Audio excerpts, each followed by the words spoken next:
establishment of the agenda and all of that for our regular meeting time. We'll go ahead and get started with our study session today. Study session pertains to strategic planning and board policy 2020, following up from our last meeting on January 15th. Okay. So listed up on the board, or here in a moment, and in our hands here are some notes. Director Drinkwater shared her notes from our previous meeting on the 15th of January, and then from paper charts is also listed on there.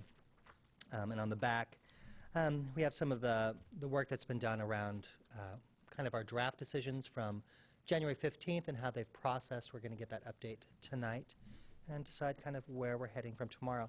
These notes that we have in our hands, paper notes, will be added into the minutes, so will be available afterwards.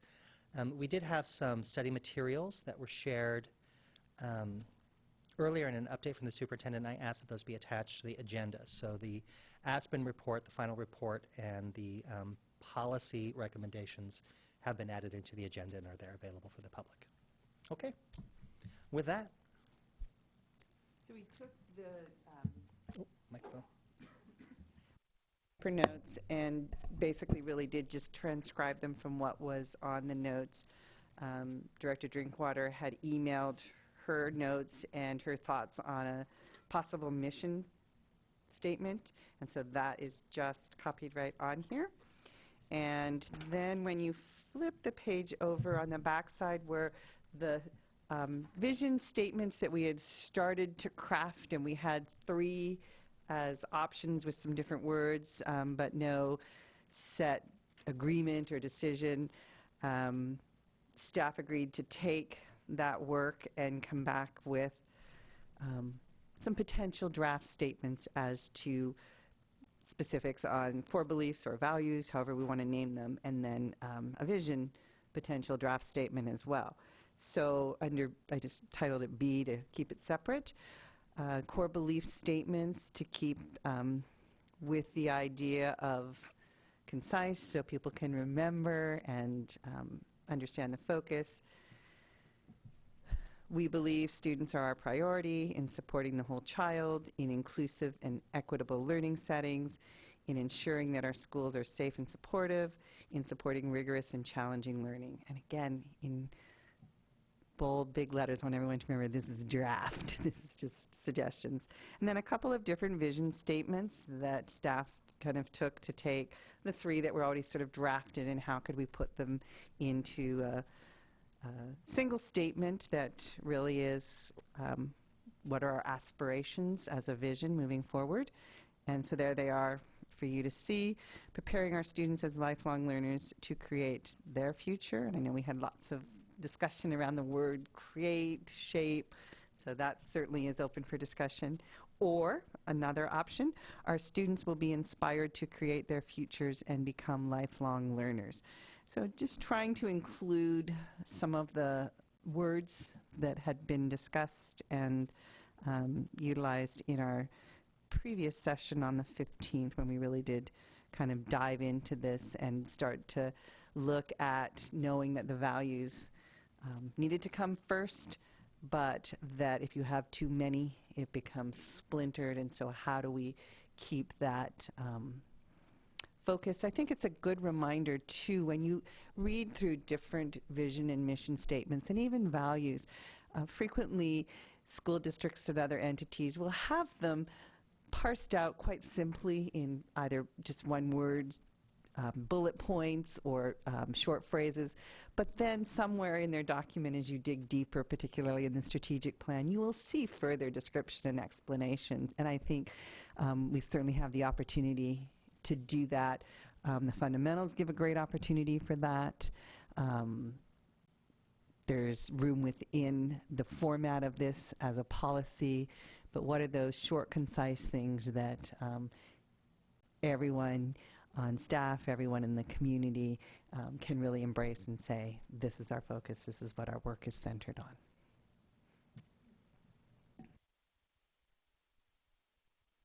Was there a reason for the ordering? I think it was just kind of taking the words as they were on the chart paper, David, and we had started with the whole child, and it was just taking it from the chart paper and transposing it into how did that look in some bullet statements. Yeah, no, they're powerful. I actually like them. We did this?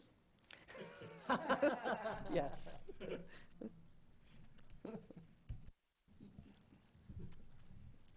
Yes, yes, we did this. All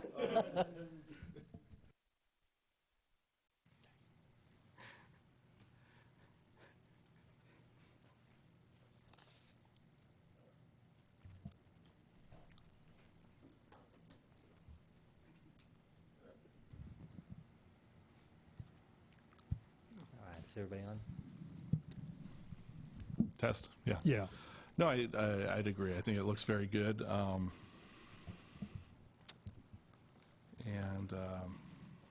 it looks very good.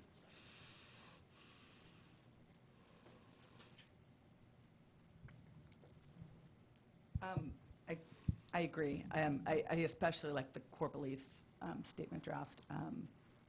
I would pull out the students are a priority and then kind of list the others to even more emphasize. I think that students are our priority is almost the foremost thought of each one of those. So maybe, colon.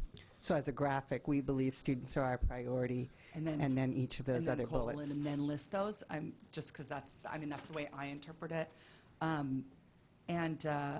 Just to comment on David, I had the same thought. I'm like, oh, this is really good. But I love that people who are outside of the actual conversation, and that's why editing is so important. And new fresh eyes can then wait, they just mean this. You don't need this and this and this and this. So I think it really, in an excellent way, sums up what we were trying to achieve with the core beliefs. The visions, I like the ideas behind them. I'm not loving either one of those.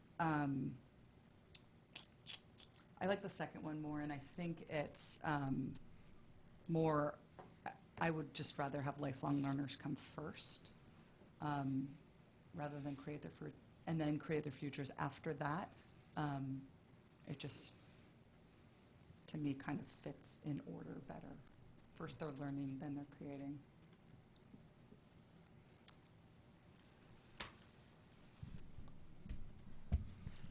Yeah, I agree with that. I like the idea of pulling out that students are our priority as our ultimate core belief. And then how do we support that? It's with these elements by making sure these things are front and center in how we make them our priority. And I kind of agree too, the second vision draft reads a bit better for me, but I was a bit torn with creating their futures before becoming lifelong learners. But they're both happening kind of together simultaneously. But for me, and that from the years of theater, it just, our students will be inspired to create their futures and become lifelong learners seems to flow better. It doesn't seem as stilted as the first, preparing our students as lifelong learners to create their future. I have to bend that to make it fit my voice, right? Brian, could you repeat that? I lost your last point. I was distracted. So in theater, oftentimes, and especially working in new works, the authors will listen to the actors, and when we struggle with phrasing something, or when we really have to bend our minds to make a phrase fit or make sense with the cadence or the emphasis, they go, let me rewrite that so it fits a little smoother or more naturally. So the second line fits more naturally to my natural cadence as opposed to the first line. Excellent. So to catch Director Drinkwater up, hello, welcome. No worries. So we have the handout here. On the front are your notes, thank you for sharing, and your suggested mission statement that you submitted, and then all of our notes from the paperwork we did. On the back, we've got the three kind of versions of our vision statement as we kind of settled on the 15th. And then down below that under B, which is just selected to set it aside, are kind of the staff revisions. So they took all of our, kind of harnessed all of our notes and everything into those draft core beliefs, and the superintendent want to make sure that we highlight draft core beliefs. And then under that, 2 different options for that vision statement of what it might look like in 2 different ways. And we're just kind of filling in. Director Lurie shared that she liked the second vision draft as opposed to the first, but maybe flipped lifelong learners and creating their futures in order.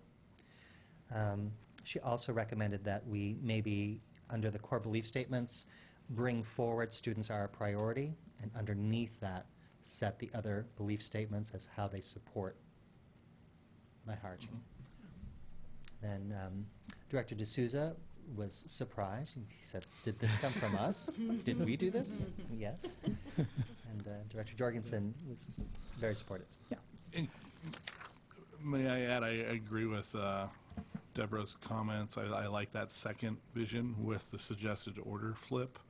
I also like the idea of pulling out maybe students are our priority, we believe in, and then if we add that in, then we can remove the in and out 4 of the ins. statement.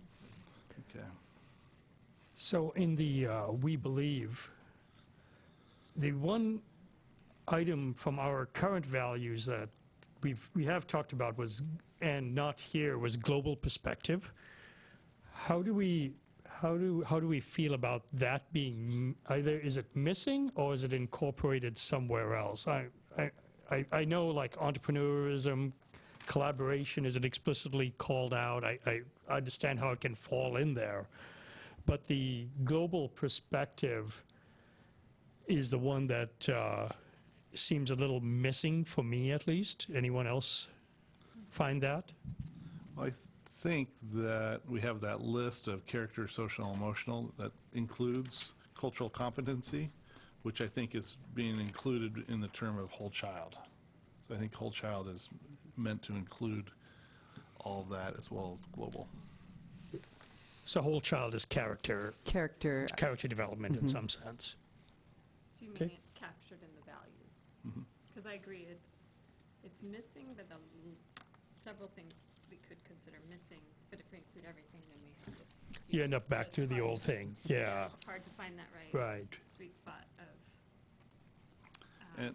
And our superintendent mentioned that later on in the document, perhaps we have a definition of whole child that then goes into that. Is that correct or not? I do agree with that. I think and it might not become part of this initial process because we've talked about the fundamentals, how they have ongoing work on them as well. And so perhaps as those are monitored and evaluated, they can always be fine-tuned to look at other aspects that we feel are important. But again, you don't want the laundry list of everything in this particular place, perhaps later on in the document or the policy. I can see global awareness and citizenship falling under 2 things. One, under whole child, because that is a component. Those are components of the whole child. Understanding where we each come from individually and the empathy and compassion required to do that. And then also in that rigor that we talk about in challenging learning, I think that also that global awareness is certainly a piece of that rigor and challenging learning. Yeah. Those arguments make sense. I agree. Thank you. Can I clarify the change in the wording on the second vision draft? Would that read then if we switch the language to be our students will be inspired to become lifelong learners to create their futures? And to create future. And to create their futures?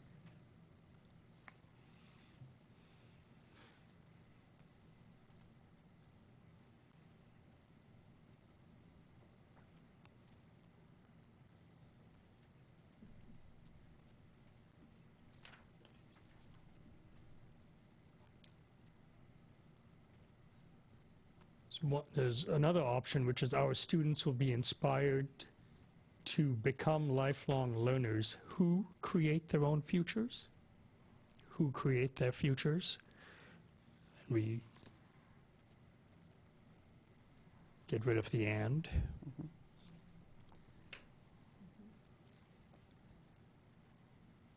I like how, I guess I'm not speaking on the microphone, am I? should be on. Should be on. How their futures is plural because they're students, but also one student could have multiple futures in a way. Like they may have a time of their career that they're an engineer and then they become a teacher or something like that. And it's gender inclusive. Yes, absolutely, but there. Mm-hmm. It's not a he or she. Yeah.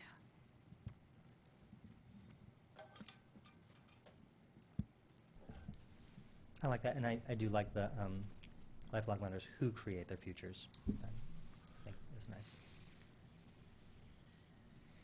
Can I clarify, Yeah. just to make sure my notes are correct? Sure. Our students will be inspired to become lifelong learners who create their own futures, or his own, Own might be, Not in yeah, there. redundant. okay, who Yeah. create their futures. Yeah, Plural? yes. Okay, just want to I make think sure. as Tracy said, I Yep. think we agree, yeah. Learners, students, futures. Futures. There we go. You're keeping the hour, correct? Our students will be that staying?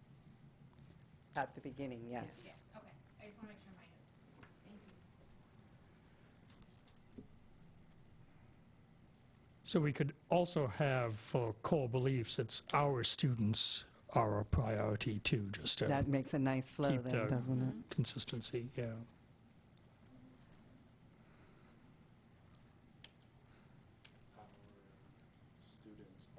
Hour. You want to be in there twice? Hours. That's a lot of hours. Yeah. Students are our, Yeah, that's right. No, you're right. I You're was- right. Thinking a leading could be with our students as our priority, we believe in.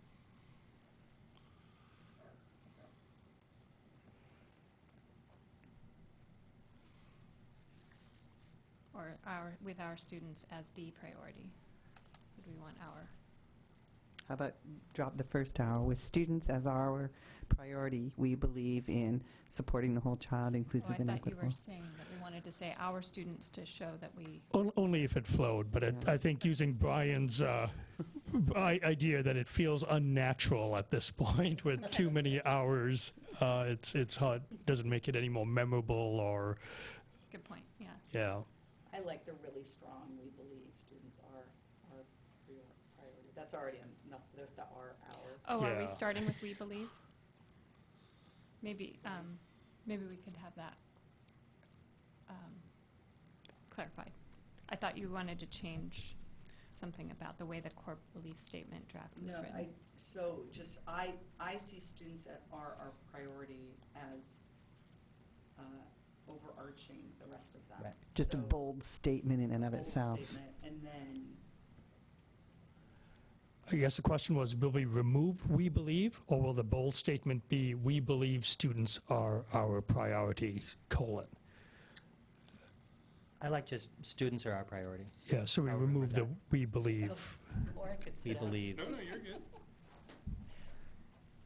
But I You thought we were like getting rid of removing believe? our. Or take, I like the students are our priority, however that words out, how many hours we want to put in that. At every hour, students are our priority. I don't want it to be No. like it, but it's a Yeah. mouthful. Students are our priority. Students are our priority, or students are the priority. We believe in supporting the whole child, inclusive and equitable learning situations, There ensuring we that our go. schools are safe and Yes. supportive, Yeah. supporting rigorous and challenging learning. Because that puts I- that belief yeah. front and center, students are the priority. And that sends a really strong message to everyone. And then, how do we Yeah. explain that, or how do we break that belief or prioritize it? And it's in creating these next 4 steps. Which makes sense in terms of, that's how they are the priority. Mhm. It's also smoother. And of course, we're going to shop this out. Yes. I'm going to Right. look at. This is all still draft. Yeah. Director Jorgensen, how do you feel about that? good. Actually, could someone show me the final, or the Do you tentative want to? product? Are you visual? Do you want to see it? No, or it's just here, I'd like to hear it one more time. Oh, Fred is taking a stab at writing it. Is that okay? Someone, Students are our priority. We believe, The students are the priority. you want that instead? Sorry? No, just, No, yeah, that's- No, I'm, Yeah, R is awkward. yeah, it's just- yes. yeah, it's just awkward. It's a mouthful. Students are the priority. We believe in, and then a colon, Fred, Gotcha. supporting the whole child, inclusive and equitable learning settings, ensuring that our schools are safe and supportive, supporting rigorous and challenging learning.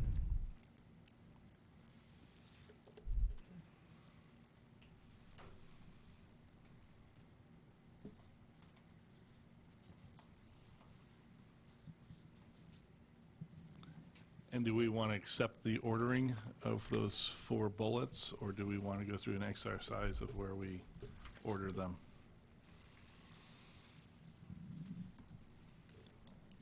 I like the order. I also like that that last one says rigorous and challenging learning and not teaching, because it's from the student's perspective. It's very nice.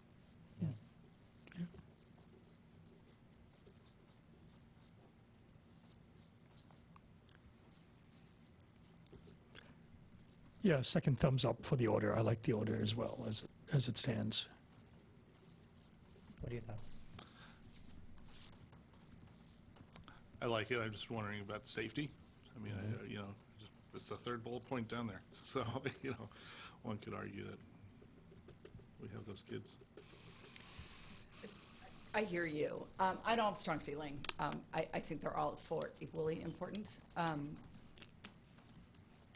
I was thinking about the safe and supportive, but with our focus on social emotional learning, Yeah. i.e. whole child, and knowing that that is what creates a safe and supportive environment, Yeah. it doesn't mean, to me, it in no way says it's less important. As long as you bullet point and don't number them, Right. then you're not signifying that any It's one's more priority. important than the other. Yeah. So, from a technical standpoint. And I think with it, calling it out as our schools, that, in my mind, precludes a separate kind of Sure. safety. Gotcha. Okay. And the No, students I'm might fine have with a that. I strong- just thought I'd throw Right, that out there. and the students might have a strong feeling. I mean, we see in questionnaires that their number 1 concern is a safe learning environment, so they might feel strongly. I personally just appreciate that inclusive and equitable is a separate line than safe and supportive, because they are very different things, and they are supported in very different structures and frameworks. And so I just appreciate that. And yet, I think they're interdependent on each other. So I could almost interchange those 2 points, but I love that they're there together. But I was thinking that too. The other one that's also a little interesting too is to think about the priority of students versus safety. You can infringe on people's rights and provide them with safety.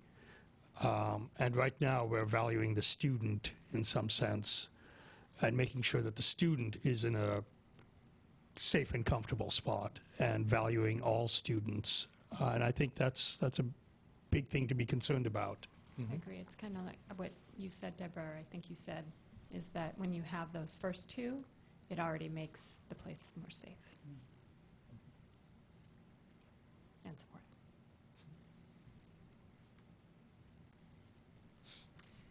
So this is correct as Need stated. glasses for that. Students are the priority. We believe in. Right, without the ends, just the statement. Yep. Do we have supporting twice and supportive once. Do we want to look at synonyms for any of those?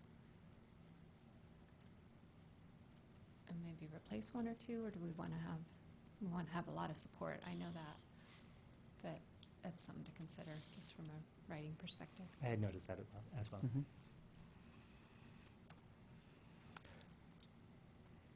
We could remove supporting from the final one. Rigorous and challenging learning Mhm. is same thing without supporting.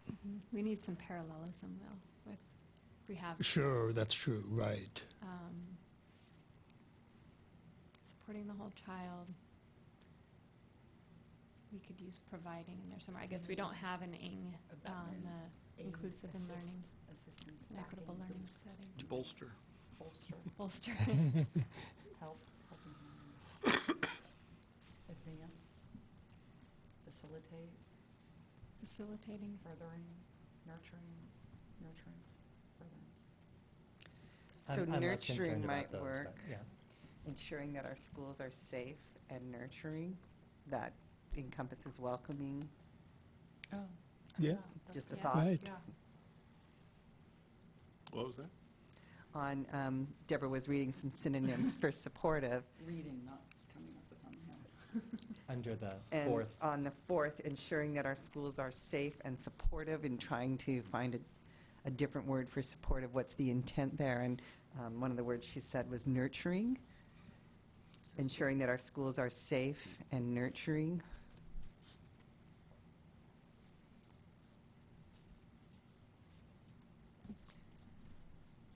I think that fits with the research that tells us that every child should have at least one adult who they feel is sort of their touchstone, who cares about them in a school. So that nurturing, for me, evokes that sense. I could see for some folks that might be a little too squishy, a term. Yeah. And it makes sense that it could be caring as well, safe Yeah. and caring. Mhm. We care about your welfare. We care about your success. We care about you as an individual. Or it could be the antithesis of independent. It feels, too mothering and Coddling. coddling, and not providing independent children, possibly. Although I like the idea of nurturing. Yeah, I have no problem with the word Right. nurturing. No, Yeah. I hear you, but Yeah. that actually isn't the definition. I mean, Okay. those, those are, I think they're I don't disagree that that is what some might think. Yeah. I think it's inaccurate. I mean, a nurturing environment is a Mhm. supportive Allowing for environment. growth. Right. It's And not, we're not telling, we're not babying anyone. It's, Mhm. nurturing is a good thing, Mhm. Yeah.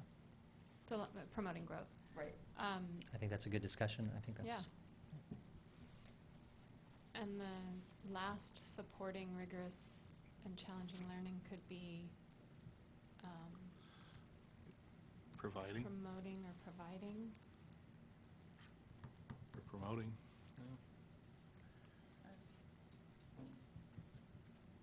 Promoting is, I like that it's aspirational. Mhm. I like that. Yeah, I like the nurture as well. Was it promote or provide? Promoting, Promote. if people agree. Promoting or providing. promote. Promoting's a little more positive.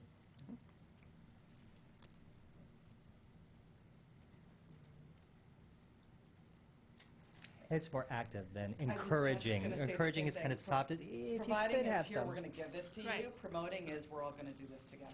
Yeah. We're encouraging it behind it. We're cheering on. We're promoting rigor and, yeah. Okay, great. Thoughts?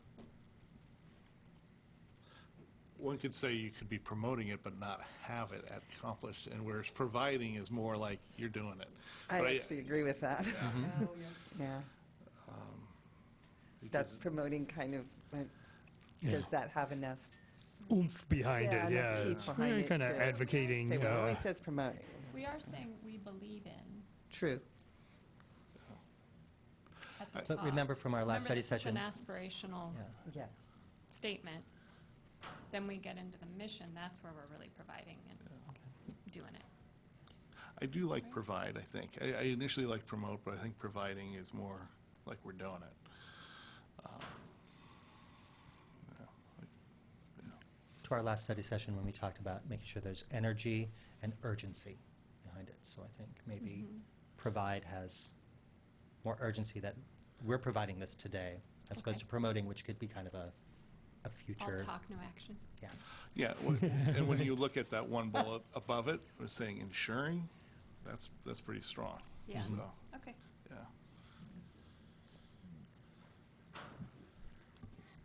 Providing.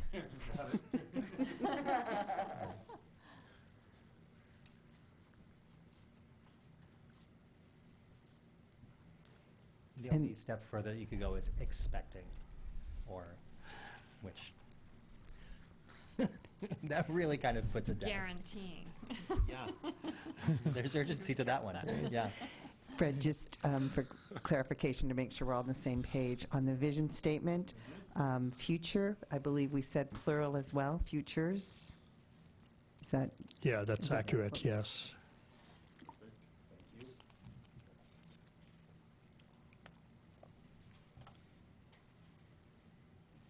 you have about 20 minutes, you want to tackle the mission?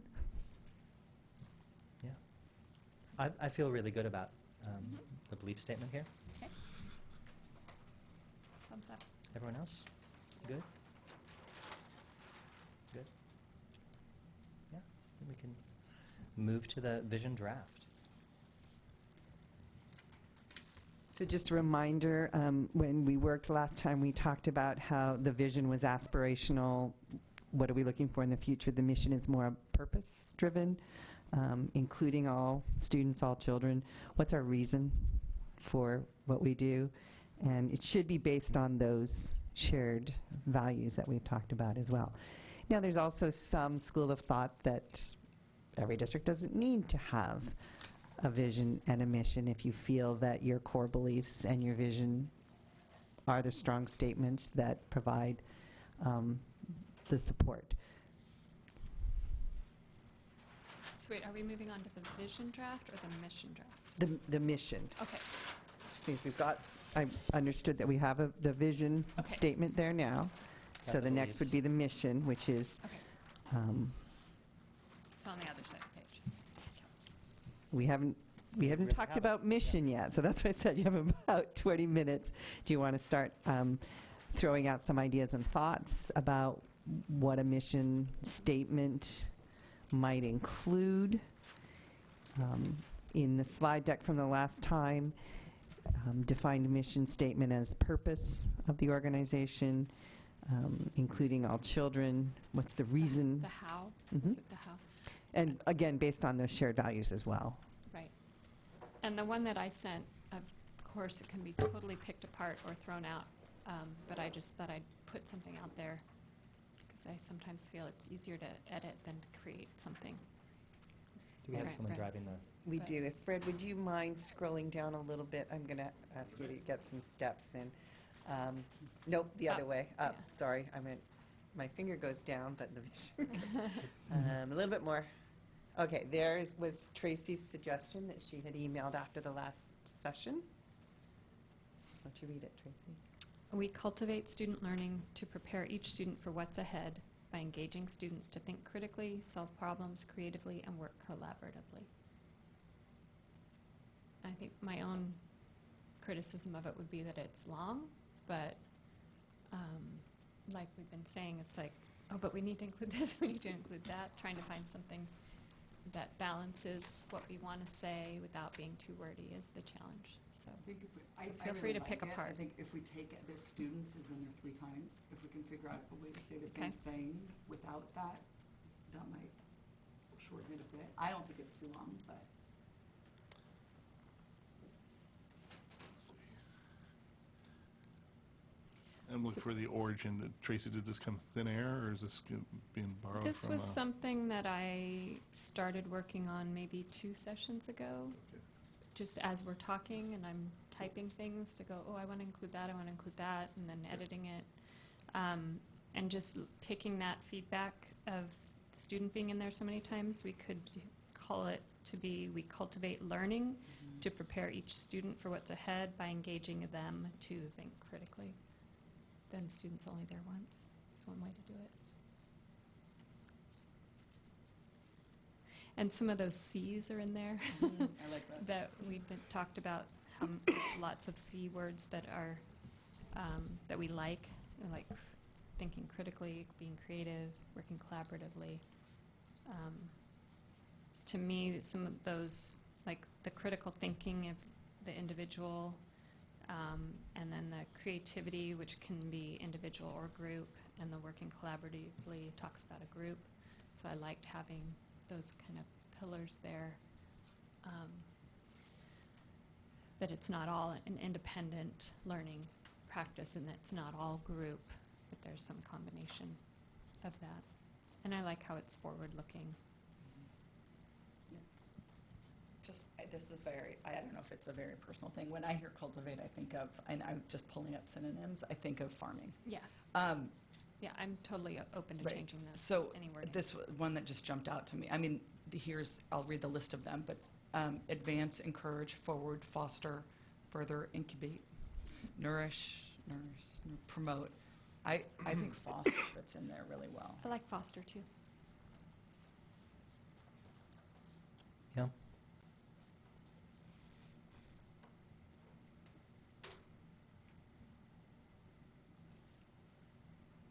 Thoughts? You also pulled out some students while I was writing. Yes. So take out the first student.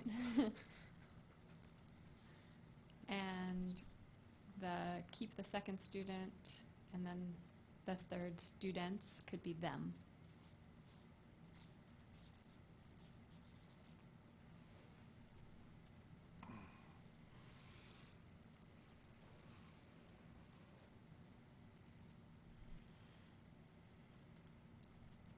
Is it, we foster learning to prepare each student, or we foster learning that prepares each student? That's a fine edit.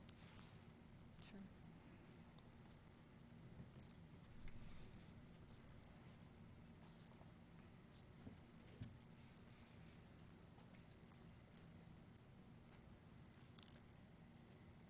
It's a little overlapping the vision with, we're restating the vision and the mission.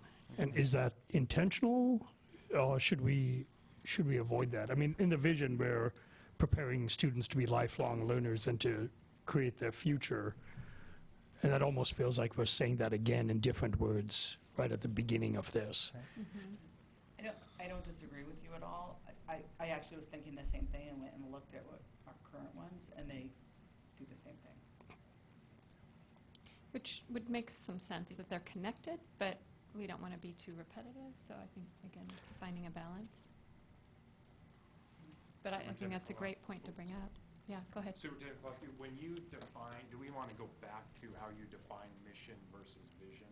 Because I think in that slide deck you shared on the 15th, it was more about, vision is that forward-looking or whatnot, and mission is about what are we going to do today and Right. tomorrow to get to that place. But I can't remember exactly. The vision is the description of the future state toward which the governance team ensures the district is moving.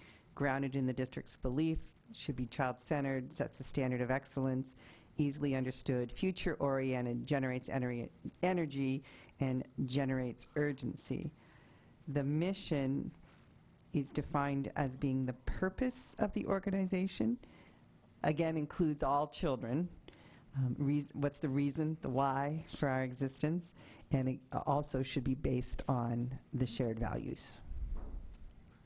So in some sense, we could do something like, we foster learning by engaging students to think critically, solve problems creatively, and work collaboratively. So we Yeah. move right into That's we a move great- right into the how. Cut that out. And then that Someone write becomes that the down. future over there. Right. And the vision, and it stands with the vision of what we're trying to accomplish, is that type of student. Did you get that, Fred? I couldn't write fast. That engages We foster Fosters learning learning that by engages engaging- back by- to students Yeah. because you don't have Yeah, students there. by engaging students. Or is it by engaging or that engages? Either way. To engage? Yeah, no, that, it's a, That or by.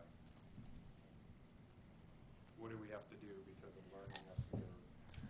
We might, I think by engaging Mhm. might be better, that'll be because, parallel with this. yeah, and Yeah. also, learning that engages students to think critically doesn't quite sound right. Yeah, it seems to close off that feedback loop that's so important from students, that keeps students centered. When we engage when we engage them and we get that feedback from them, it's constantly improving.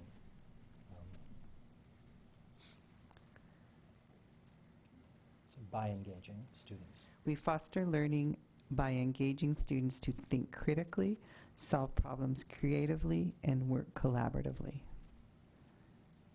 Any other C's you want to add to your list? Or words to cut out. But I think that was a good suggestion to make it shorter, David. Yeah. Mm-hmm. And it seems active. Mm-hmm. I like it. Think, solve, and work. Again, it's just a draft.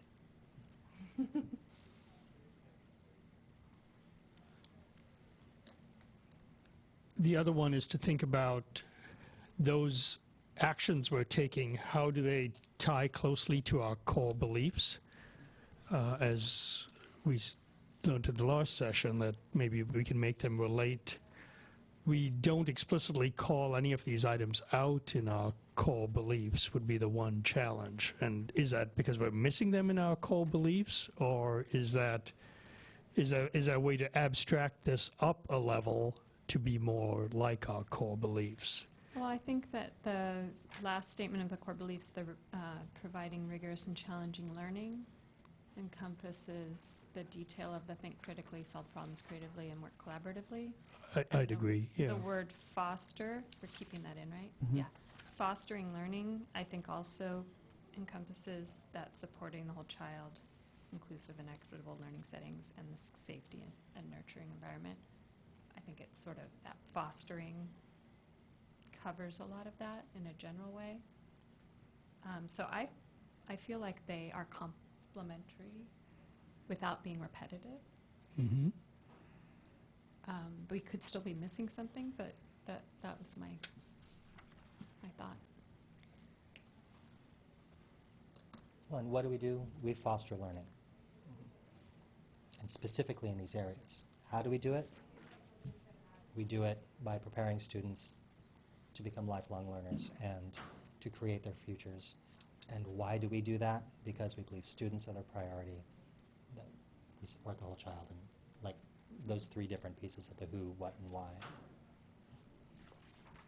But that ultimate mission, what do? We foster learning, and specifically in these areas, but what we're saying there is we foster learning. I like to think critically, solve problems creatively, and work collaboratively. I think you could also think creatively as well, and I'm wondering if solving problems is exclusively done by creativity.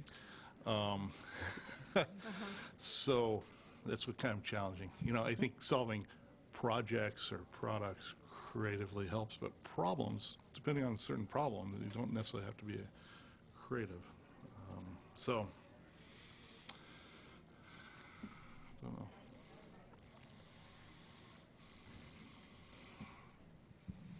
So we talk about the 4 C's that are really were generated out of the Common Core standards, which really promoted creativity, critical thinking, collaboration, and the 4th one was communication.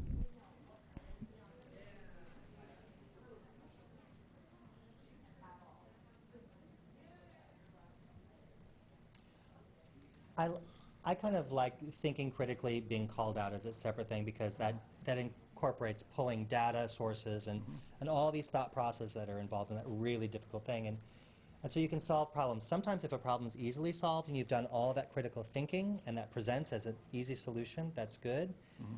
But the creativity steps in when you test that easy solution and say, is there an easier way, faster way, a better way? Is this a short-term solution, a long-term solution? So that creatively thinking about your solutions as opposed to, and there's always, you know, when you think of back in the day from the National Forensics League, that any question or debate that you have, you look at from at least 8 different angles, right? So every solution that you have to come up with all these different angles at solving that, which that takes creativity to come up with that list. And it's usually the 7th or 8th solution that you come up with that's going to be the real zinger. You know, one other kind of off track a little bit maybe, you know, vision is very student-centric. Is mission perhaps teacher-centric and staff-centric, and a set of expectations we expect from our staff that helps foster learning in our students?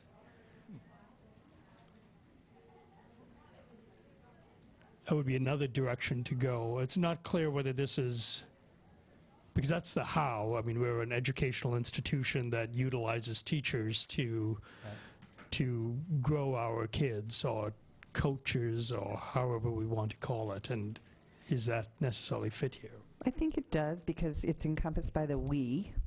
So that's certainly the organization, which would include the adults. And I think some really key words there for the adult side of it are foster, we foster, and by engaging students. Foster by engaging. I see. I mean, the current mission is Mercer Island Schools will deliver a 21st century education. I mean, Yeah, I think when we're talking about the how, we have to imply there's some adult supervision involved, right? No, but I mean, you could, instead of we, you could put in Mercer Island Schools will foster. Right. Yeah, that's true. Yeah. It says the same thing? I don't, Instead of we. yeah. Mercer Island School District fosters learning. Yeah, will foster. I think being clear on the we would be helpful to me, at least from an outsider reading it. Sure. And then from our reading from the Aspen group, just to reference that, and for everyone who did that reading ahead of time, thank you. That we is even bigger than, we should want it as policymakers to be even bigger than our school district. It's the city, it's all of our community and faith groups, it's all of our families. It's we is a really big tent that we all wrap around these students. In our schools, outside of our schools, before and after, during. So that we can really expand, or however we want to set it. I do want to be cognizant of our time. We have about 9 minutes left here, and we've got folks coming in for 5 o'clock. How are folks kind of feeling about this very rough draft here? Maybe sending that out to be farmed, or do we want to keep it ours a little bit longer through another study session? I just want to say I feel like we worked on the meat of it today, and it feels really good to hash through these things and discuss things and work collaboratively and solve this problem creatively, I just realized, to do this. So it feels really good. I'm fine with sending it out or working on it some more, but I feel like we made really good progress today. Okay. Thank you, everyone. David, how do you feel? Yeah, I think maybe we could spend another 30 minutes on it next time around. I Okay. think it could use after a shower and sleep or something. I'd like to weigh in. I think just letting it sit for a little bit. We can take another look at it, have staff take a look at it. Some of our staff who write, you know, how does this sound when you're putting it out? Always having that other set of eyes that sometimes isn't in the conversation is really helpful. So perhaps another short session to kind of, we'll bring back, here's the draft of each of the pieces, and that further conversation, which then sets us up to start taking it out to more groups. No, I agree with that. Also, I like our board president's kind of underscoring the term "we," not necessarily here in the mission, but at some point later on. I think we have a very unique community that values education tremendously, and more so than I think many other communities. And I think it would be neat to capture that somehow in something that would set up the expectations for the board and as well as the community.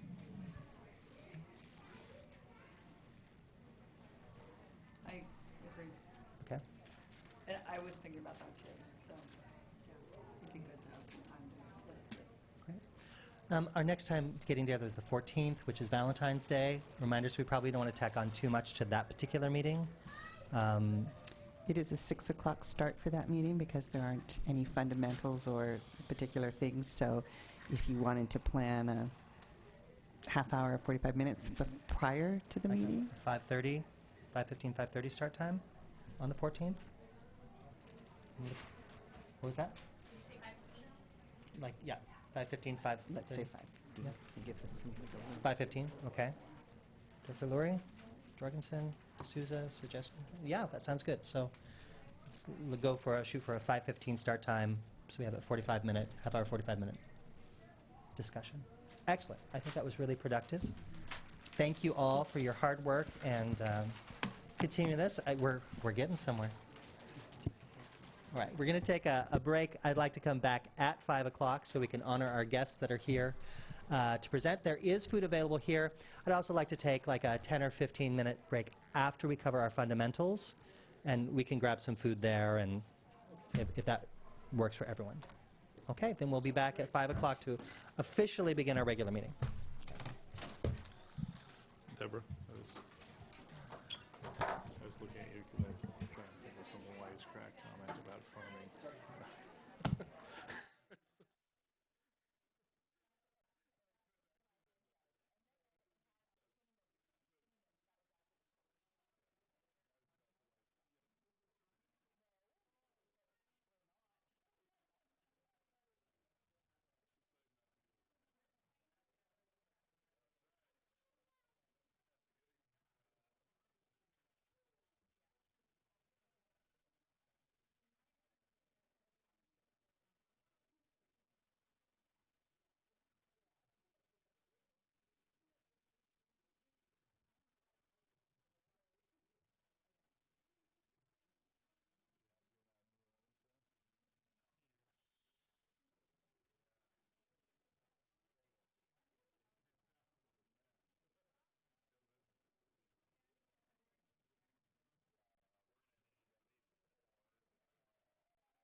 It is 5:00 p.m., so we're going to bring our regular meeting into order for the Mercer Island School District.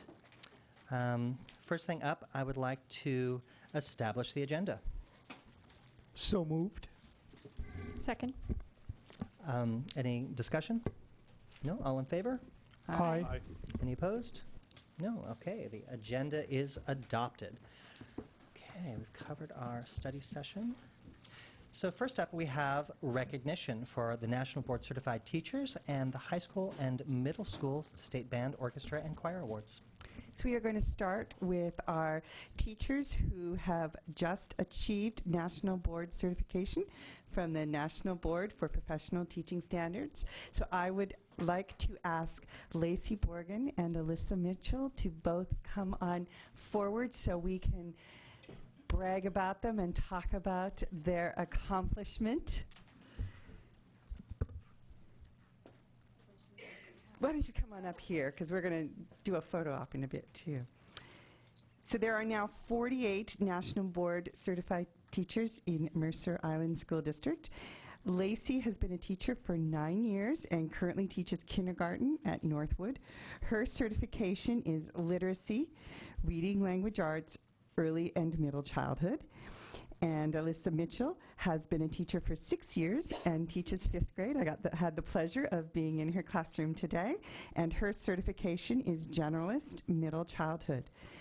This is a huge accomplishment. These teachers join a growing community of board-certified teachers, now more than 122,000 strong across all 50 states. Washington State tops the nation in the number of new National Board-certified teachers for 2018. The certification is a rigorous process. It consists of 4 components: an assessment of the teacher's content knowledge, a portfolio showing the work students have done and the teacher's feedback to the students, 2 videos of the teacher in the classroom showing lessons taught and the interaction with and among students, and a portfolio of reflective work, what the teacher does outside the classroom that translates in the classroom.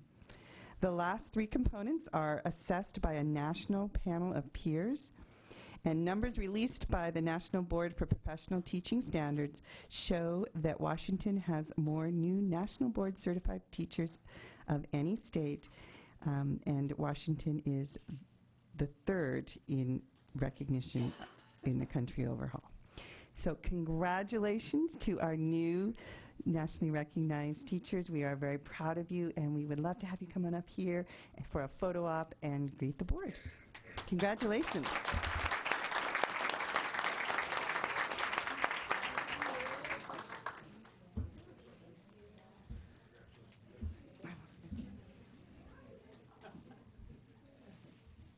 Yeah, why don't you have Lacey and Alyssa stand in the middle?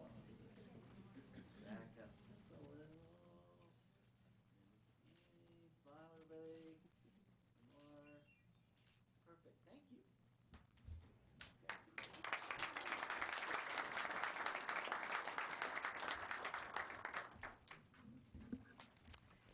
And now moving to our student recognition. 47 Mercer Island High School and Islander middle school students in band, orchestra, and choir have been selected to participate in the 2019 All-State and All-Northwest Honor Groups this coming February, so in a couple of weeks. These students were selected from hundreds of applicants. They had to submit recordings that were screened individually by professional musicians. They will participate and perform in one of a number of large ensembles led by nationally renowned conductors at the National Association for Music Education, Washington Music Educators Association Northwest Division Conference, to be held in Portland, Oregon, February 14th to the 17th.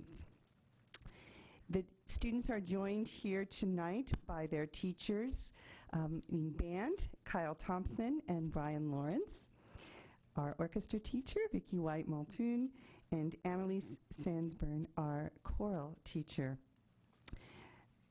Many of these students did participate in the marching band trip to Pasadena, And during that trip, our band directors, Kyle Thompson, Parker Bixby, and Brian, were all recognized and received the Sewell Award given to the band in the parade for community service through music in recognition of the support MIHS gave to the BEG band from Puerto Rico.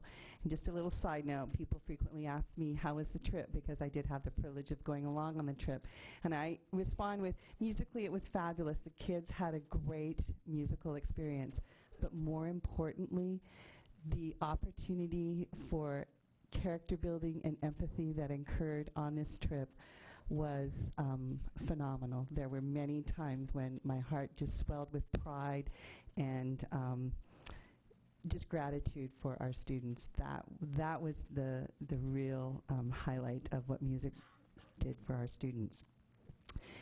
So we have a lot of students here, and what I'm going to ask them to do is they're going to come on up to the microphone and introduce themselves, their instrument, and which of the All-State or Pacific Northwest groups they will be performing with.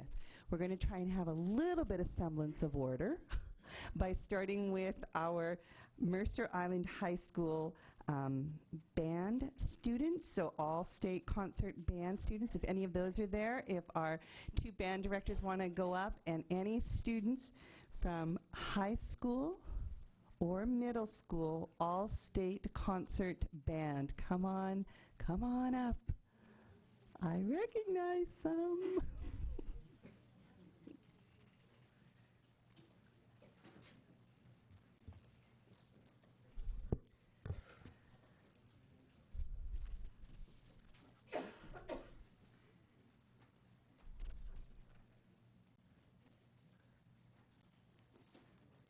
Be brave, go first. Wong, and I play clarinet. I'm a freshman, and I made the all-state concert band. Yeah. My name is Natalie Chen. I'm a junior. I play French horn, and I made the concert band. My name is Lauren Majewski. I'm a sophomore. I play the oboe, and I made the concert band as well. My name is Sophia Scull. I'm a junior. I play French horn, and I made the concert band. I'm Tyler Wu. I played bassoon, and I got into the All-State Symphony Orchestra. My name is Heather Sutkis. I play clarinet. I'm in 8th grade, and I made the Junior All-State Rainier Band. I'm Sophia, and I play the flute. I'm an 8th grader, and I'm in the All-State Concert Band. My name is Hannah, and I'm in 7th grade, and I made it into the Baker Band. And I play percussion. My name is Simona. I'm in 8th grade. I play the trombone, and I made the Junior Baker Band. My name is Sabrina. I'm in 8th grade, and I play clarinet, and I made the Baker Band. Any other band students? All right.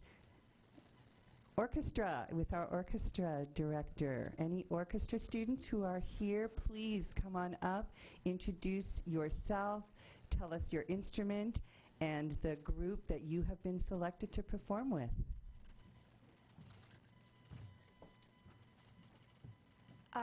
Hi, I'm Nin or Caitlin Garr, and I play the harp. I'm a freshman, and I got into the All Northwest Orchestra. I'm Hideaki Shiotsu. I play viola. I'm a freshman, and I got into the All Northwest Orchestra. My name's Sophia Rosales. I'm in 8th grade. I play violin, and I made it into the Junior All-State Orchestra. And now for our choir students. Any choir students that are here, please come up, tell us the choir that you've been selected to perform with and what part you sing. I am Benjamin Payson. I am doing bass 1 for the symphonic choir. I'm Maggie Peterson. I'll be alto 2 in the All Northwest Treble Choir. I'm I'm Ethan Feigelstock, and I made it into the Junior All-State Choir. I'm Anahita Najafian, and I made it into the Junior All-State Choir. Congratulations. Any other of our musicians that are here tonight? Come on up. Let's squeeze on in. Teachers, come on up so we can get a picture. Congratulations, everyone.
Before we lose too many, I'd also like to give a thank you to all of our parents and guardians who are here supporting these amazing artists. As somebody who grew up in music and performing, I know that I couldn't have done it without the support of my parents, so thank you.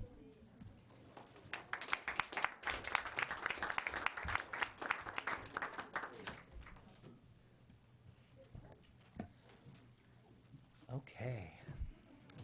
So we will now move on to Section 2. 2A, Board Policy 2020, Fundamental 3, Social and Emotional Skills. So just as a reminder to the board, Fundamental 3, because it is social emotional skills, it is one of our focus priorities for this year. So we are doing a full or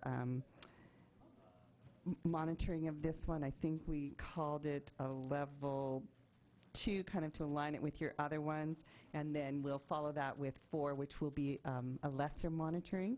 We've also included here, remember that your monitoring is on the current superintendent interpretation, but we're prepping a revised interpretation, which has been attached here, but can be addressed at the next meeting when we talk about language review. I'm just talking while staff makes their way to the table to be ready to present to you.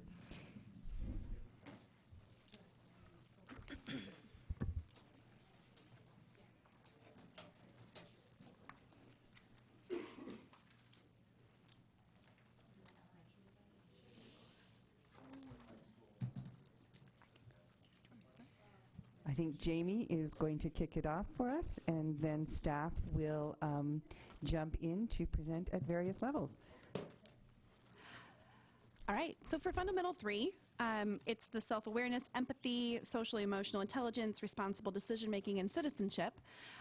To monitor this, some of our indicators come from the EES survey, and then in alternating years, we have data from the Healthy Youth Survey and the Asset Survey. So in 17-18, we have data from the EES and then from the Asset Survey.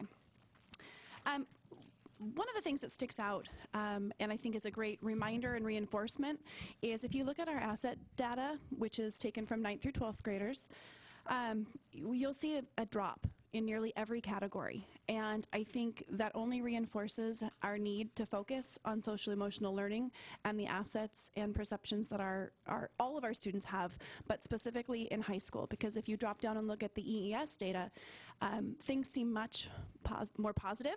And even if you compare two data points talking about, I see my future, I have a positive outlook on my future, when we look at students in grades 3 through 12, we have an 86% rate of students who are saying, yes, I see my future as positive. But when you look at a very similar question posed in the asset survey, where it's just 9th through 12th graders, that number drops to 64%.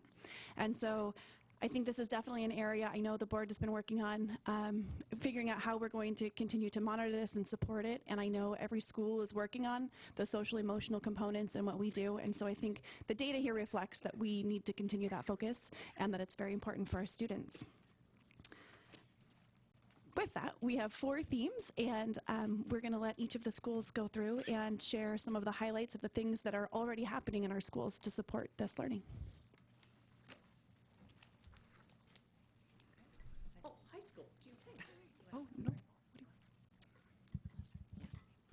Good evening. My name is Jenny Foster, and I'm associate principal at the high school. We chose one aspect to highlight tonight, and that is the iMovie of our IEP conferences in the ATP, which is our 18 to 21-year-old transition program. I got to be part of one of the conferences and being able to see exactly what this was all about. And basically what they decided to do is empower the students to really drive their own IEP conference. And as we look at our young adults and as they transition into that release into adulthood, it was really encouraging to see that they chose the iMovie as their platform to really highlight their daily activities, setting and how they're meeting their IEP goals. And one of the things that I loved about it most is that it was so student-driven that they chose the music that was selected within the movie. They narrated over the top of the film, and then ultimately they answered any questions that were posed by the panel of teachers and parents and other members of the IEP conference. So this is something that was initially brought to light as a collaboration between the teacher and one of our paraprofessionals, and now that's going to be trained into our PLP program, where that will be a new venue for our PLP students.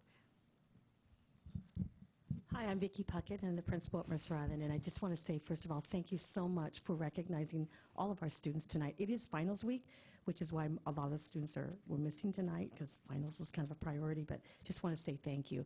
But I'm here also to share a little bit about the fundamentals, and the one I want to share is about the circle shares.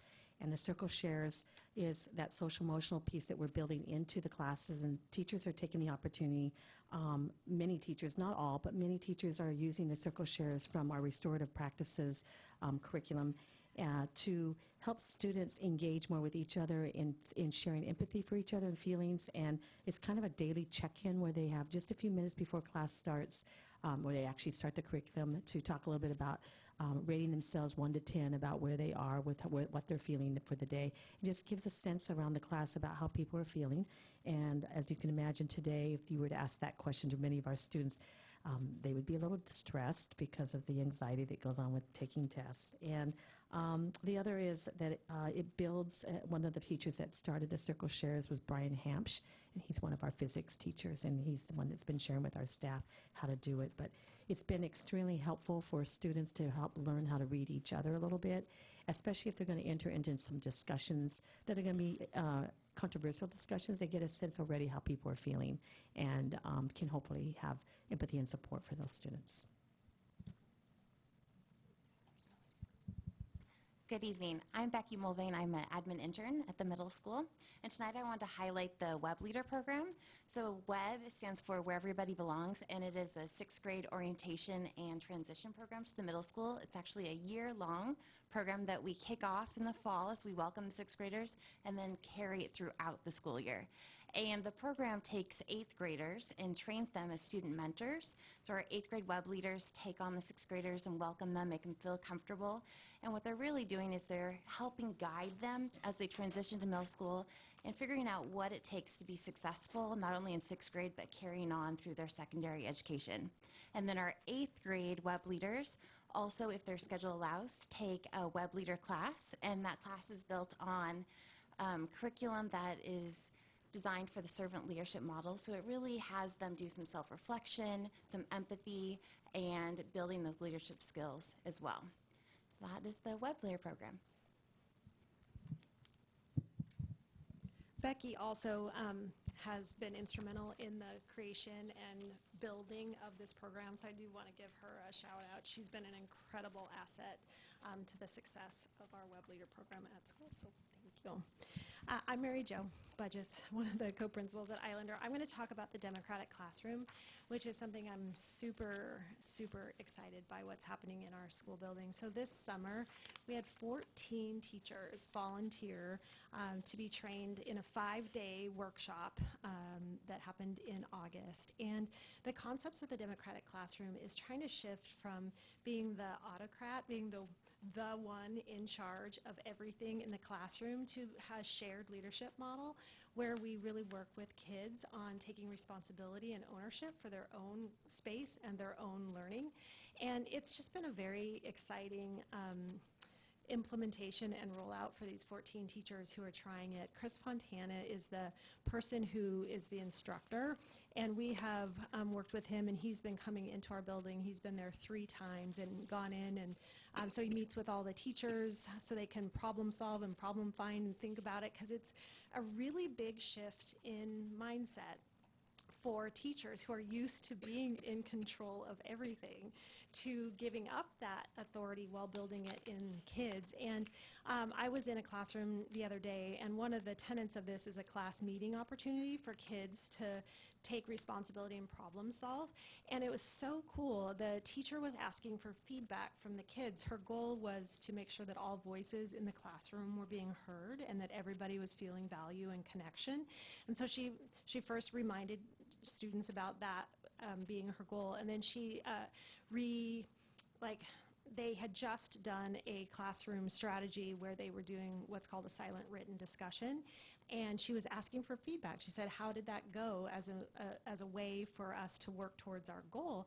And it was so neat to hear the kids authentically sharing, saying, here's what worked about it for me, and here's why maybe we wouldn't want to do it. We can't seek clarification. We can't hear and build on each other's ideas. It's too regimented. And so she was saying, okay, well, what would work better for you? And then the kids were giving insights. So it was about instruction. It was about learning. It was about safety and comfort and what makes sense for them as a class. It was just so awesome to see, and it seems so easy, but it isn't something that has traditionally happened. And so it's just a really dynamic thing that's happening for kids and for teachers in our building. So I'm very, very thrilled by what's happening there. So I'm Carol Best. I'm the principal at West Mercer, and I'm going to kick off the elementary group here, and I'm going to start by going rogue. Don't do it. Don't do it. Reviewing the report here, I realized that there was important work. There's a lot of important work that we didn't mention, but one important work that I think is so specific for this year that I want to call it out. So all of the elementaries started the year with a real focus on kindness, and our students building empathy through kindness. We shared the book We're All Wonders. Every one of our classrooms received a copy of that book, and I know you all received a copy of that book as well. We all kicked off the year with kindness assemblies and continue to do that work throughout the year. And then many of us are involved in the Great Kindness Challenge Week that's kicking off next week. I know West Mercer and Northwood are both involved in that, and the others maybe as well. I haven't checked. So I just wanted to highlight that kindness and using kindness to build empathy with our students is some important work we're doing this year.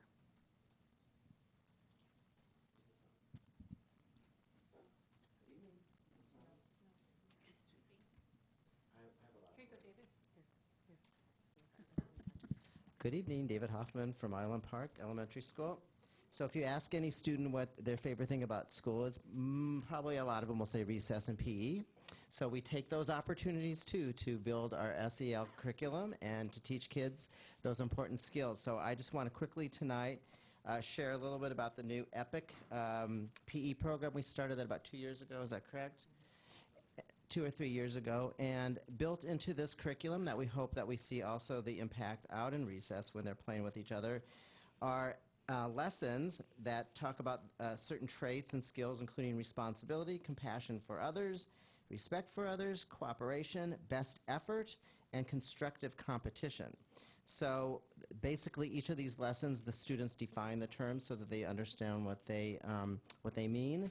They learn what the indicators are, and they learn it through the activities in PE. So they practice games. So if they're supposed to be cooperative, they might play a game about spider webs or something where they have to rescue each other and work together to get out of the web. And then eventually the teacher assesses the students in these traits by having just the traits and having a rubric and seeing how the students work and cooperate together, and that's reported out in the report card and all those social skills. So it's pretty exciting. The kids, I'm not even sure they're aware that they're learning these important traits because it's so fun. And then, of course, what we hope to see is that when they're not in PE class but out in recess and more independent, that they're using some of these skills that they're learning. Hi, I'm Lisa Dean, Associate Principal, Lake Ridge and at Island Park. To just kind of piggyback off of what Carol started to say, we are doing a tremendous amount of work around social emotional learning this year. We kicked it off with MTSS and RTI this summer. We've done a lot of work around PBIS and inclusion. And I'm going to speak a little bit about the work that we're doing at all 4 of our elementary schools. Before I do that, I just do want to also kind of piggyback off of what the high school is doing with the POP program. We have an amazing POP program at Island Park. An amazing teacher she has a team. Elizabeth Oval is new to us this year and has just brought a passion and a love for her role that is just inspiring to everyone around her. This year we have 18 students, they're 4th and 5th graders, who are our PLP lunchroom and recess buddies. And the door is being knocked down every week of other kids who want to join the program. They meet with Elizabeth 4 times a year, and they do kind of typical meeting things. They do everything as far as from like helping students walk in the building and outside during transition times, to helping them also in the classroom, the lunchroom, out at recess, and so forth. But I think what is so remarkable about this work is the fact that the PLP, these students have named themselves the PLP ambassadors, right? They really have taken to the students, and they see them as part of their cohort. It's just a shift. All of this work that we're doing is really around our mindset. And so to see that work in the students and to see how they're interacting, it's just heartwarming. Every day we see it. They have kind of normalized our room too. It used to be maybe the other room or that room that kids didn't really understand. And they are a part of our school community, and it is a beautiful thing. And it all has started, it's really expanded this year. But anyway, so that's part of that.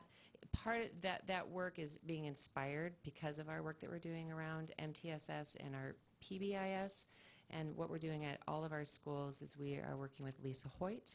She has done some work with the high school and the Compass program, and she's helping us really, we have components of PBIS in place, but we're really putting together a 3 to 5 year plan so that we are solid across all of our elementary schools.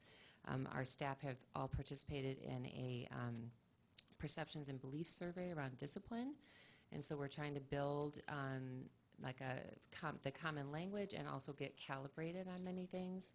I know that Heidi has shared that with our principals cabinet already at Lake Ridge. We're all launching that at different stages in our buildings. Lisa is working with us 3 times with all of our staff this year, and then she is also working with our individual buildings for 4 hours this year, and doing a lot of legwork in kind of prepping us for, this is like our year 0, and then we're getting ready. So it's great work.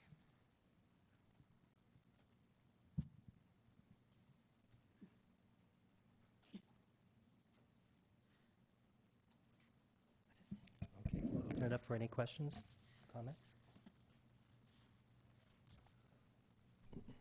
Thank you for all this fabulous work. Of course, we're all really excited always to hear about the social emotional learning that goes on at our schools, and I'm really impressed with the breadth and the depth of all of the work that you're doing. And thank you very much. I hope you're all seeing amazing progress in our students and the benefits of this kind of instruction.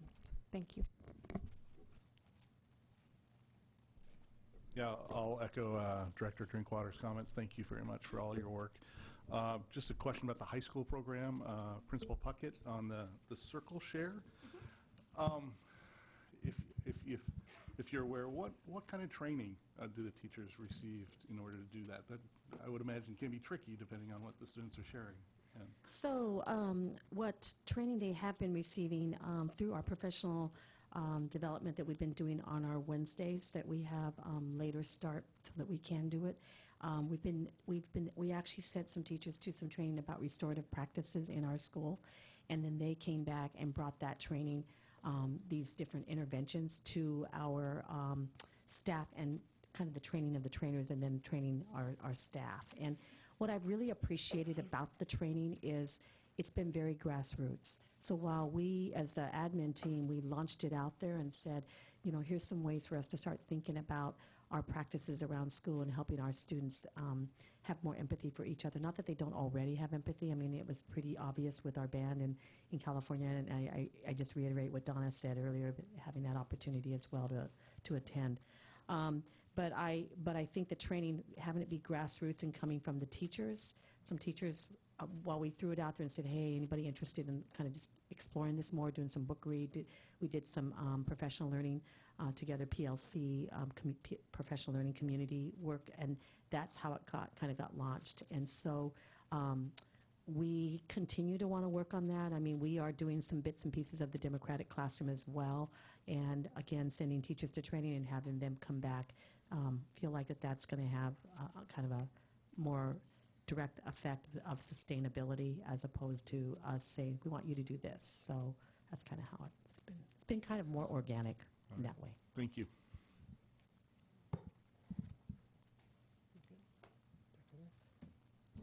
I don't have any questions. I just this is my favorite presentation of the year. I can say that now that I've been through a full cycle. I love reading about what's happening in each of our schools and the work that you're doing. It's we don't often hear it directly from our students, so it's great to actually see what they're doing all day. So. Right? So true. Anyway, so just thank you for the commitment. I know that, we and what I really liked the most was how, and we're learning as well on the board, but how the social emotional learning is getting embedded in our everyday. I mean, how we're seeing in Spanish and math and PE, and it's no longer this separate thing. It's now every part of our day, and it's really. It's really hopeful for our future for the kids. I would echo that. Thank you, Director Lurie.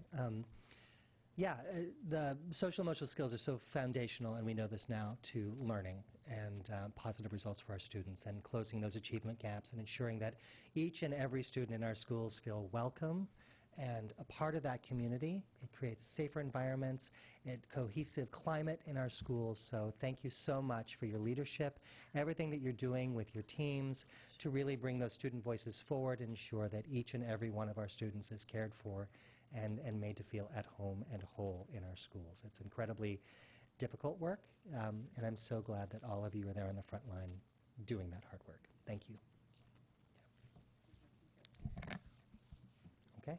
So I believe our action is to find the superintendent in compliance with Fundamental 3. So moved. Second. Okay. Any discussion? Seeing none, all in favor of finding the superintendent in compliance with Fundamental 3, say aye. Aye. Aye. All opposed? Seeing none, it is unanimous. The superintendent is in compliance. Okay. At this point, do you want to cover the interpretation? or we're still? I think it's just an opportunity for you to take a look at it. We can bring it back. It will come back, of course, next time at the language review, but this gives that extra reading time to contemplate and think and consider the draft. So for anyone following along in the agenda, it is listed under 2A, and it is the superintendent's interpretation of Fundamental 3 draft. And so we'll review that and approve that hopefully at our next board meeting. Okay. We will move on now to 2B, which is Board Policy 2020, Fundamental 4, Academic Entrepreneurship. We can excuse staff at this time, our school site staff. Thank you all for coming. Appreciate your work on this, and they're going to transition out, and Jamie and Fred will come, or maybe just Fred, they're giving me a look. We'll move forward to just quickly review Fundamental 4 and see if you have any questions on the qualitative data that's included with Fundamental 4.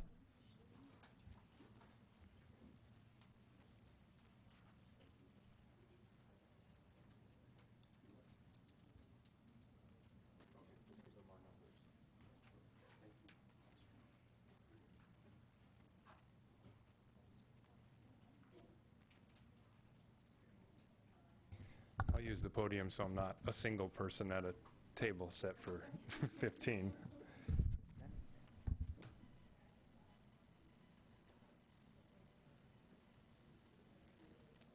So in Fundamental 4, this is our first go at having a fundamental report that's the level 1 rather than the level 2. And just as a reminder on that, rather than having the school team qualitative components with it, we've provided you with the quantitative data that has been supportive of this fundamental report. And then I just want to talk about a few other things and maybe take, since we don't have the full report, maybe a little bit of time talking about the asset survey, since that's not something we've gone into in the last year, just to remind everyone on how that survey works and some of the data on that.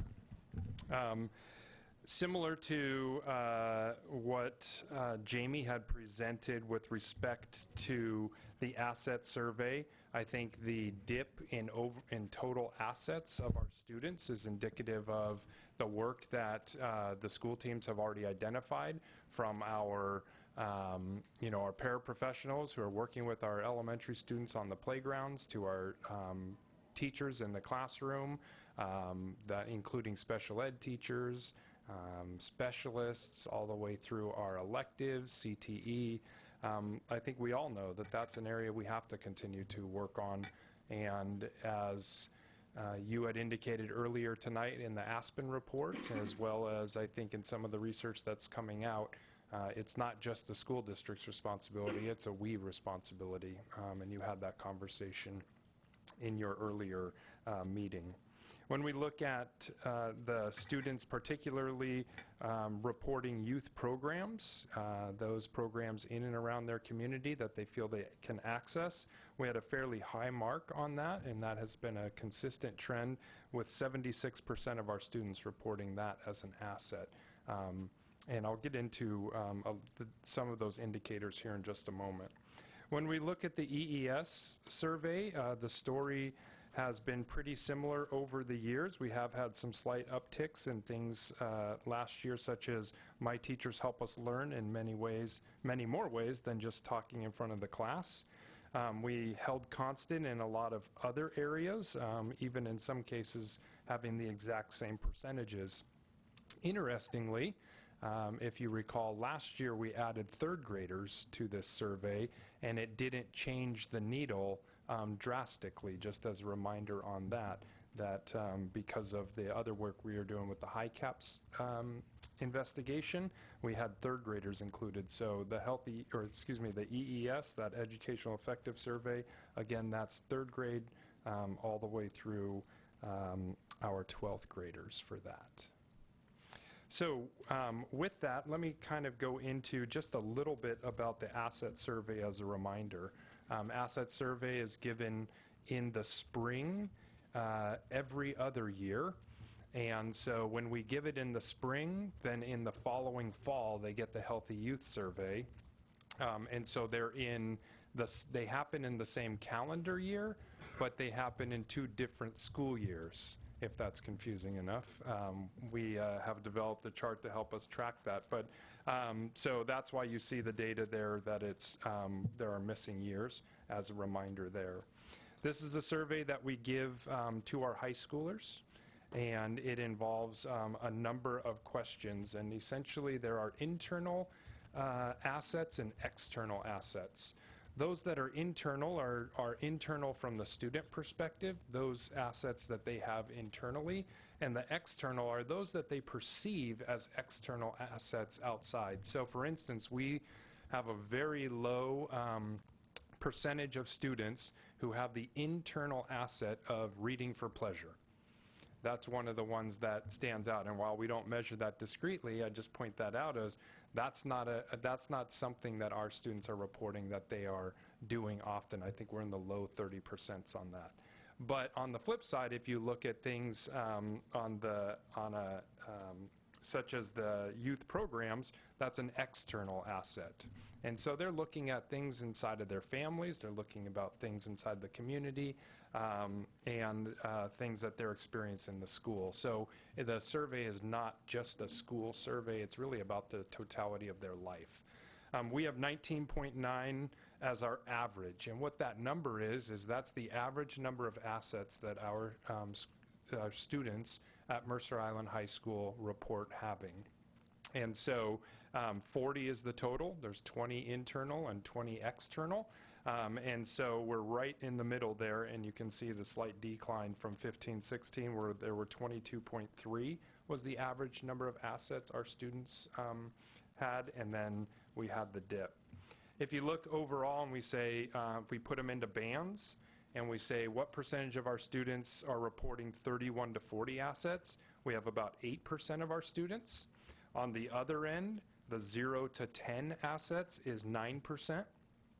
And then the 21 to 30 range is 38, and 11 to 20 is 45. So we really kind of have that bell curve there in terms of, our extremes are low in terms of percentage, and the rest of them really hover between that 11 to 30 range on those assets.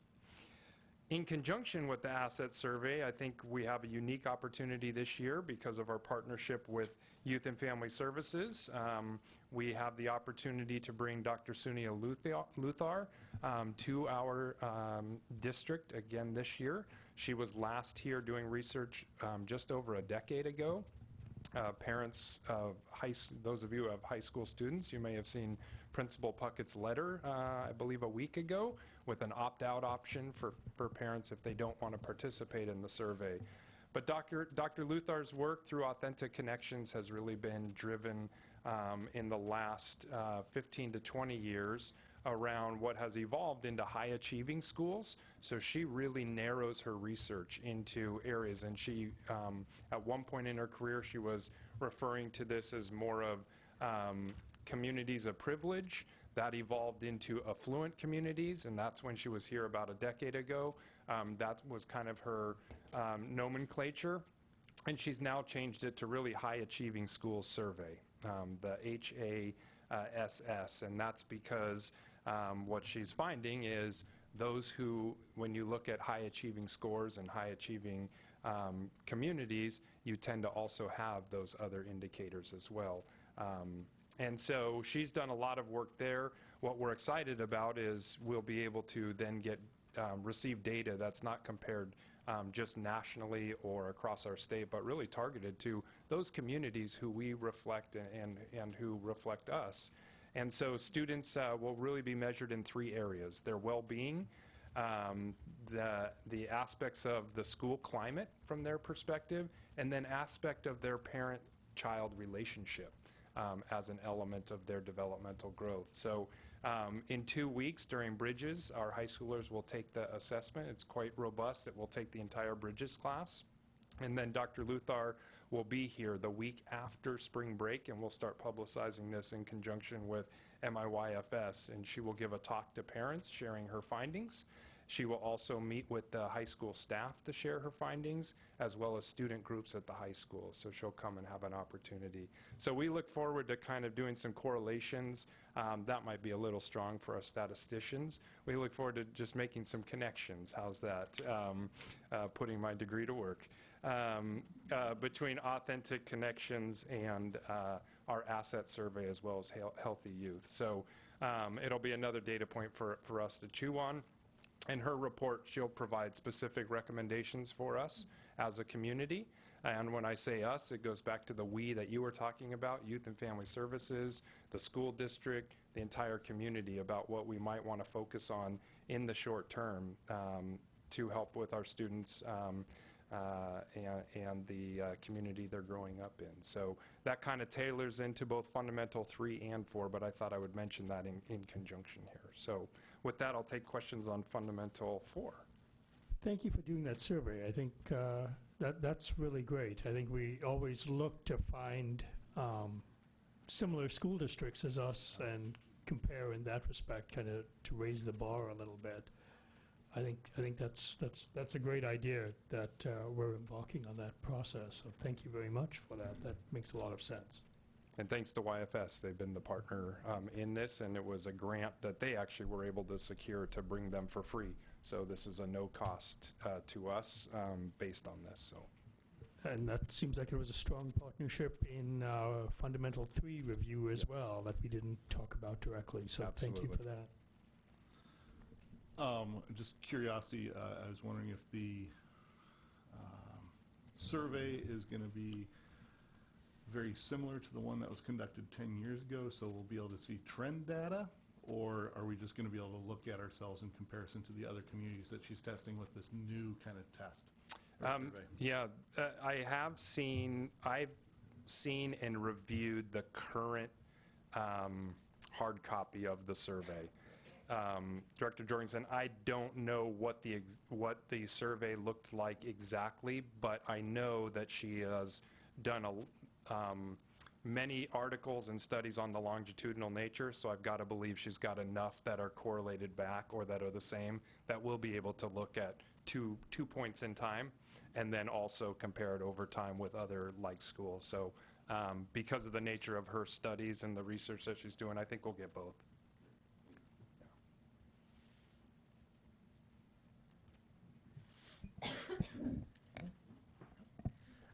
I'm curious, on the asset survey of 40 possible, and we're sitting around 20, is that fairly typical to be sitting in there? Is that something to be concerned about? And I think 20 is on the higher end than other surrounding districts, or other districts across the country that might be taking the same survey. So I think it's still on that mid to high end in terms of assets. What we don't receive with this from the publishers of the asset survey, like we do with the Healthy Youth Survey, is a really strong breakdown of what it looks like across your school compared to others. Healthy Youth Survey being here in Washington, you get very discrete details about how you're comparing. This one's much more high level. So we still rank fairly high, but I think having 20, we can look at that being right in the middle of saying only 20, or we have 20, glass half full, half empty, I suppose. I think for all of us, it's also about looking at where are most of those assets centering? Are they internal assets? Are they external assets? We can control external probably a lot easier in the short term, but I think some of those internal assets are really the ones that have that long-term, that future-oriented piece that you've been talking about in the mission and vision of getting that lifelong learning for when we send them off. They've got to have it in there. So while the aggregate number of 19.9 is important, I think digging into individuals is also important. Yeah. And something else, just again, looking at these, I think I brought this up before, is I look at some of the questions that are in there, and it does leave it up a lot for interpretation, individual interpretation of what exactly are they asking for and all that. And I think that was kind of pointed out in the report from the Aspen group, which we mentioning again back from our study session at the beginning of the evening, of making sure that when we're asking these questions of our students, especially around social emotional things and academic entrepreneurship, that the questions we're asking have some meat to them that we can really grab onto, which adds into just students understanding exactly what's being asked so they can give that a more definitive answer. Absolutely. We had a similar conversation just earlier this week in the superintendent's teaching and learning advisory. Director Drinkwater was there. I see Trina Sherman is in the audience. She's on that committee. Myself, Superintendent Koloski, Jamie, and others, and we were talking about, you know, what straight A students get wrong was the article that tipped off our conversation. But I think we were touching around that same issue as we were having our conversation around that table with parents and teachers and administrators, just trying to think about that student perspective and what really matters to them at the end of the day, and not necessarily what matters to adults or others. So. Excellent. Thank you for that work. I appreciate it. Any other questions? No? Okay, so our job task at hand is to determine whether the superintendent is compliant with Fundamental 4, academic entrepreneurship. So moved. I'll second that. Okay. The motion is to find the superintendent compliant. All in favor, please. Oh, I'm sorry. Any further discussion? Seeing none. All in favor say aye. Aye. Aye. Aye. Any opposed? Seeing none, the superintendent is found to be in compliance with Fundamental 4, academic entrepreneurship. And we don't have any interpretations on this one currently pending. That's correct. This is on the cycle to be next year. The 1920 school year will be when Fundamental 4 will have a revision. Okay. Great. So at this time, moving into 2C, I'd like to take a recess so that we've got some food here for everyone. How does 15 minutes sound, roughly 14, 15 minutes? Good for everyone? So let's reconvene back here. I'll call it 13 minutes, and we'll say at 6:05. And maybe for those in the audience, that public input would be when we reconvene? Yes. Correct, because that is on the agenda for about 6 o'clock. Yeah. So we'll take public input at 6:05 when we reconvene. Thank you.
this is done. There it is. All right. Thank you. Sorry, I should check with you first.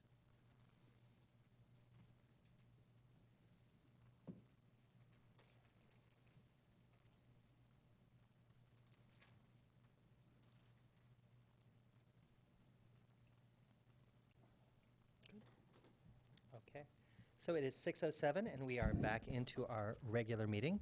At this point in section 3 of our agenda, I want to call for public input. We have no answer. Anybody here? No?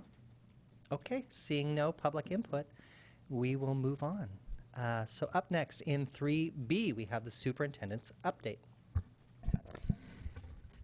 So this evening, I'd like to do a kind of a mid-year check-in for the board on the focus priorities that were presented last spring that we've been kind of working towards. You heard actually a fair bit about some of the pieces of it during the Fundamental 3 presentation that staff made earlier tonight.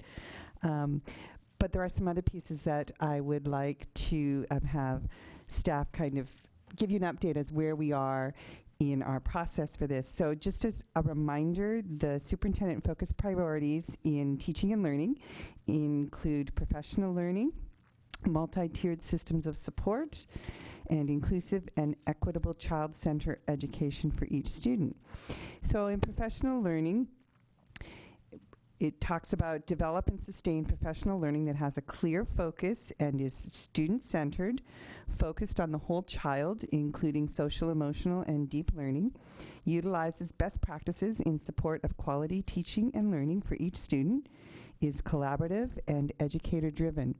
And so one of the actions that was taken to support this was restoring coaches, instructional coaches, to our schools. We don't have an instructional coach assigned to each school at the elementary level, and we would like to expand that, and that is part of the plan. But I've asked Jamie to speak to you a little bit about what the coaches have been working on this year. The big piece has been the coaching cadre. So Jamie, if you want to come on over to the mic and just give a little synopsis of the work you have been doing with our coaches.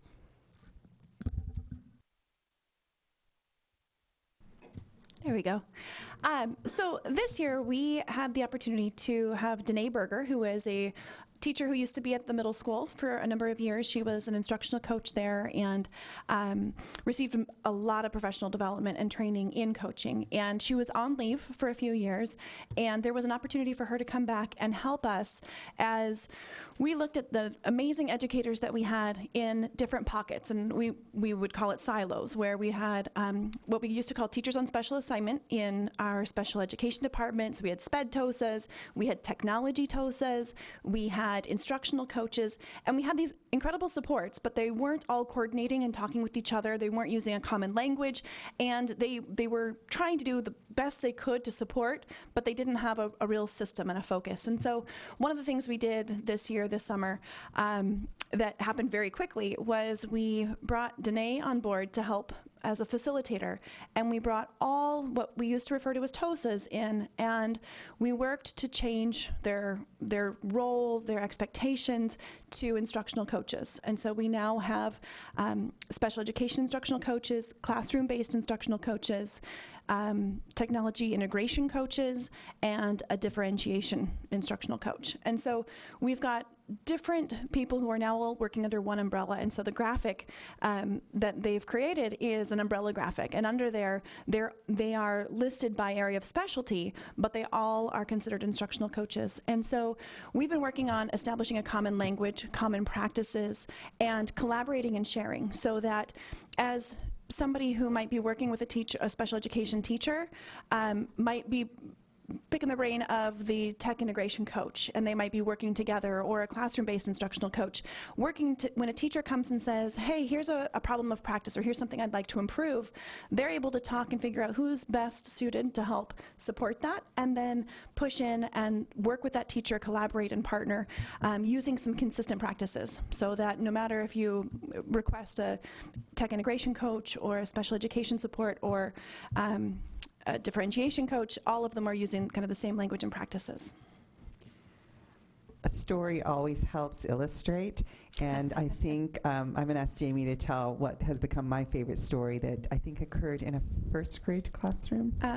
It was second grade. Second grade classroom. So one of the cool stories is every week, every Friday, the coaches have an opportunity 3 times a month to get together and just bring their needs to the table, talk about it, get some facilitation skills and mentoring. And then once a month they do we call it a mandatory meeting, but they have a PLC where they come together and receive very specific and intentional training. And one of the best examples of coaching and how it impacts students, because I've talked a lot about adults and adult actions. There was a teacher that I was observing, and I went in, and the coach was there with the teacher. The students were working, and one of the students said, "What is she doing here?" And the teacher, I thought, had an incredible response, and the teacher said, "Well, that's a coach. That's my coach. I'm always working to help you get better and improve, and I need to get better and improve. And so she's helping me. We partnered, we planned this, we're trying to see how it goes, and then she's going to give me feedback, much like I give you feedback." And so I think seeing that come full circle and seeing students with the level of accountability and that everybody can learn and grow, I think is inspiring. Any questions on our coaching cadre? Yeah, sure. Thank you very much for doing this, and thank you very much for restoring some of our coaches back. I certainly hope we can expand the program as we move along. All the studies certainly show, as you already know, that this is the best way, bar none, to improve teacher performance in classrooms. So I think this is wonderful. We've been able to bring it back during the last funding round we had done. So out of curiosity, how much time do teachers get to spend with coaches, number one? And number two, is this, do teachers go out and seek the coaches, or do coaches seek teachers? What direction does it work? So all of our new teachers, as part of the mentoring that we provide, are assigned a coach, and that coach can help them as a mentor, but also as a coach, and they partner. It's not a forced partnership; it's an encouraged partnership. And then the coaches are sought by teachers, and they offer things like PLCs, so they offer professional development opportunities where teachers can opt into and do a book study or lesson study if they want to. And then teachers can also ask for support. It might be a lesson, it might be I'm struggling with engagement in this area, it might be I need some new tool to help because I feel like I'm not getting the most out of it. And so there are a number of different entry points, but largely it is teachers seeking out support from their peers. Thank you. I think that's great, and I think a key part of this is that it's non-evaluative and allows teachers to do this in a friendly, open fashion, and I think that's a really good thing we're doing around this. So thank you. I know there were some rumblings when the instructional coaches were put back in terms of less experienced coaches, working with more experienced teachers or counterparts who have more experience in terms of number of years. How is it being received by teachers as a whole? And are you seeing those rumblings diminish or increase? So I have not heard rumblings personally. And I think it's important to remember that just being a veteran teacher doesn't mean that you have the most current practices. And I think it's scary to think that we can't all grow and improve all the time. And so my hope would be that with the training that our coaches are receiving, with the different gifts that they bring to the table, I mean, they went through a vetting process, they went through interviews and things like that. And so they're coming to the table with perhaps different expertise, but they do have incredible skill sets. And so I guess my hope would be, even if there are those grumblings and there's the perception that somebody is younger or less experienced, I hope that people would give them a chance to see, because the work that they do, when I'm able to see them working with a teacher or see what is occurring as a result of that partnership, is pretty incredible. And I would just add quickly on to that. Sorry, I'm over here. This is Fred. Where different schools are in terms of their coaches, well, let me put it this way. Each school is in a different place in terms of how they worked with coaches in the past as well. So the high school, who's had a model and a consistent model in place with some of their staff members, they're probably using and accessing coaches maybe in a slightly different way than the middle school, who's had coaches on and off. But the person who's in the coaching position now is not the one who was last in the coaching position. So there's some learning there. And then I know we have a good contingency of elementary teachers here.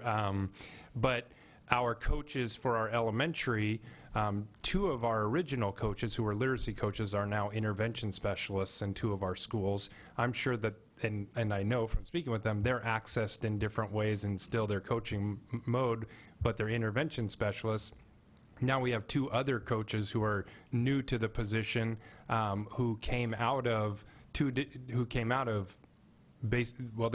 different buildings, but they're having to learn the culture in three other buildings that they were unfamiliar with. So there's a little bit of that learning going on from there. But I think Jamie is onto it in terms of how do people respond to the coaching or engage in it. There's certainly a risk to have someone come in and watch you, especially in a profession where that hasn't been the norm. But I see a lot of great work being done from those folks. But I think it's important also to recognize that we've really tried to shift how we're using what we had called our PEP teacher into more of our differentiation coach, how we're using what we used to call tech-TOSes as our technology integration coaches. And so everyone's a coach in a different way rather than I only work in certain areas. So we're trying to broaden that as well. And they teach me new things. And so they're coaching us as well. And because we're all educators.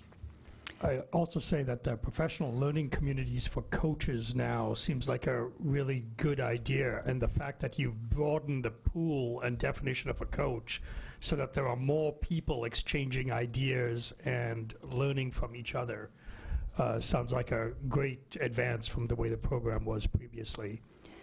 One other thing that I want to add is that even if a coach, so no coach comes in as an expert, and I think that's important. Nobody's coming in to say, I am perfect, therefore you should be more like me. Really, as coaches come in, they're invited in by the teacher to say, here's something I'd like to work on. And if that is not the coach's area of expertise, they now have a cohort where they can go to and say, hey, here's something that somebody wants support in, any suggestions and resources. And sometimes the coach is coming back and doing research, and a teacher will say, I want to know what's the best new way to do X. And the coach may not be an expert in that area, but is able to go out and gather the research because they have the time and the flexibility to be able to dig in and find that research for the teacher. So it's not, I'm hopeful, I guess, that there's not the perception that the coach is coming in as the expert to tell people how to do things. They're really a partner, and they're being trained on how to pose questions to help in reflection. They're not coming in with answers. They're coming in with a process for how to help an educator come to their own decisions and reflections. Just a finance question or finance clarification. Are the technology integration coaches still supported by the capital technology levy, and the other coaches primarily supported by state and local levy for ML? Yes. Okay, thanks. Just to kind of add on to that. So back when I was doing PTA stuff and Washington State PTA, I always loved going to conferences and legislative assemblies because you have days of workshops where you get to develop yourself as a leader and professionally. The same thing with Washington State School Directors Association. I love to go to these conventions and these convenings because I'm constantly learning and growing. And these associations provide that for me as a member. And then thinking back to a year or so ago when I was approaching running for this seat, I ran on a platform of equity for all learners, and in that platform it was very clearly that all of us in this community are learners, educators, leaders, administrators, students, all of us. So I appreciate that in this day where we have still finite money, even post-McCleary, where we're losing capacity in our educational maintenance and operations levies, where we're really squeezing the value out of every cent. I appreciate that the superintendent has placed professional learning still at the forefront to ensure that our staff, everyone within our community as a district, from students to administration, has an opportunity to continue to grow, to develop their skills, and that we provide the opportunity for educators who often may feel siloed individually in their classroom and alone, to be able to break out into those learning communities and have the opportunity to ask those questions and to grow and to develop. And that's a really intentional thing that you've brought and have continued to invest in, and that we as a board have continued to drive through policy. And so, awesome. Thank you. And thank you for sharing. So just to update a couple of other things that were part of the focus priorities. Fred, would you mind going down to the next? The next slide talks about the multi-tier systems of support, and you heard about that work from our Associate Principal, Lisa Dean. We are engaged in that work, certainly with our instructional leadership team. We do spend a lot of time this is the initiation year of that, and we are working with some supports on that. But the beauty of this work as well is it is breaking down those silos and bringing all of our students together, because the interventions we're working with our special education teachers, our gen ed teachers, so that we're providing that tier 1, which is the bottom, which is what's the core for everyone. Fred, anything to add on our work with the multi-tier systems of support? It's just adding on to that, Superintendent Klosky, would just be that there isn't a conference that you can go to and learn, here's MTSS and here's how you implement it in your district. We've attended conferences, we've had representation at an RTI conference, response to intervention. OSPI put on something called MTSS Fest with lots of different ideas. And really, it's not about doing MTSS. It's about thinking in that, having that mindset across the system. And it has to be students and parents and educators and everyone thinking about that system of supports that are in place for students socially, emotionally, academically, to support them as they're on this journey through our system. And so I think some people have wanted more answers than what we have. I believe the answers are in our school district, but they're going to require a lot of creative problem solving and thinking amongst all of us to develop the system that makes sense for Mercer Island School District, because the system that Franklin Pierce School District, who is one of the districts in the state that people oftentimes have looked to because of the work they've done there, you have different students, you have different parents, you have a different geographical area, and so we have to think about what makes the most sense for our school district and our students. And so that's really the journey that we're on right now. And then also adapting that for each school. Yes, our schools are very similar and have programmatic pieces that are same across the schools, but then each school has to develop that and build that within the capacity at their individual sites as well. So ongoing work. We have spent a lot of time in our ILTs. It's a conversation we have at every single one as we work through, sometimes breaking into light groups, elementary, middle, and high school teams, and then other times articulating across the teams so we can share and hear what's happening and how we're growing it across our system. And ILT is instructional learning team or something else? Instructional leadership team. Leadership. Sorry. Do we have coaches for this, out of curiosity, as well? We're a team, so we are coaching together and ourselves. We do have some support from some outside consultants, Lisa Hoyt being one of the coaches who's really working with us on that, as well as Cassie Martin, who is working with us on the inclusion part of that, which really does also mesh very nicely into our multi-tiered systems of support as well. So some experts, local experts that we're utilizing within our instructional leadership team to guide us and coach us. Thought partners, we like to call them. So the last piece under teaching and learning is that inclusive and equitable child-centered education for each student, and assuring that by certainly continuing review and adjustment to our programs and services. So we are continuing the ongoing work with the review of the highly capable review that was done last year that was presented to you, as well as the special ed review. And lo and behold, all of these pieces are really jigsawing together as a puzzle, because as those work groups start to have their discussions of next steps and progress in each of those programs, we're seeing how those puzzle pieces are fitting together within our multi-tiered systems of support, and also within our professional learning as well. And then how, of course, is that impacting practices will come over time, and lo and behold, policies, I think we're working on that as well in our study sessions. So that's where we are specifically within the teaching and learning within the superintendent priorities. Any other questions?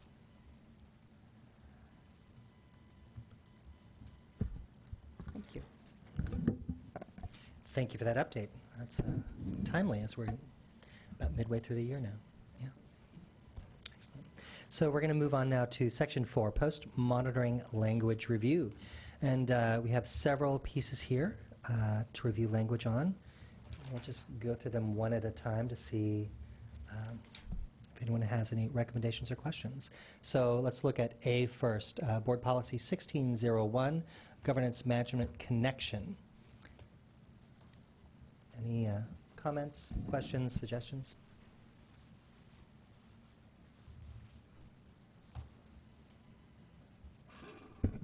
I like how simple this one is.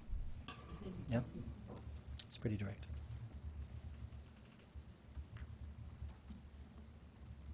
Well, I should say the wording is simple. I guess the execution of it is a wonderful challenge for our superintendent.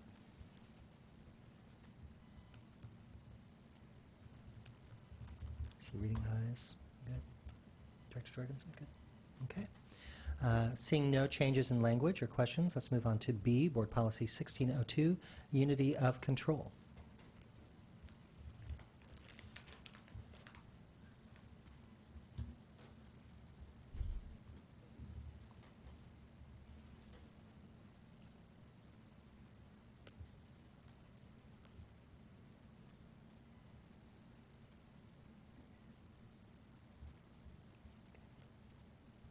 I'm kind of looking to see if they're reading eyes or anything.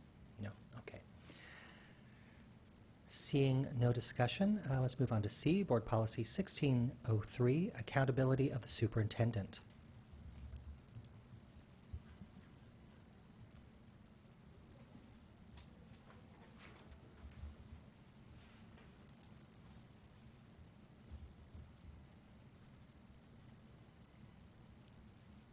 Okay. Seeing no suggestions or recommendations, let's move on to 1604, Delegation to the Superintendent.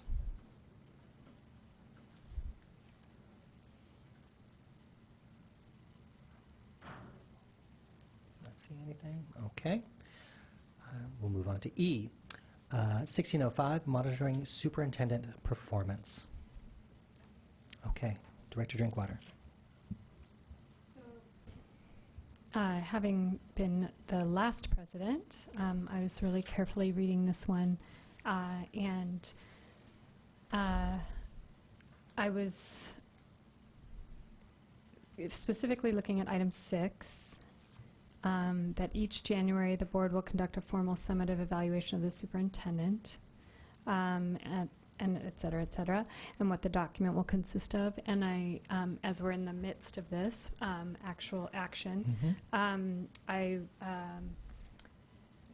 we have in the past practice done 2 letters a year instead of one big one, and that was a question at one point in time of whether we were doing that or not, and we did do 2 in this last year, not 1.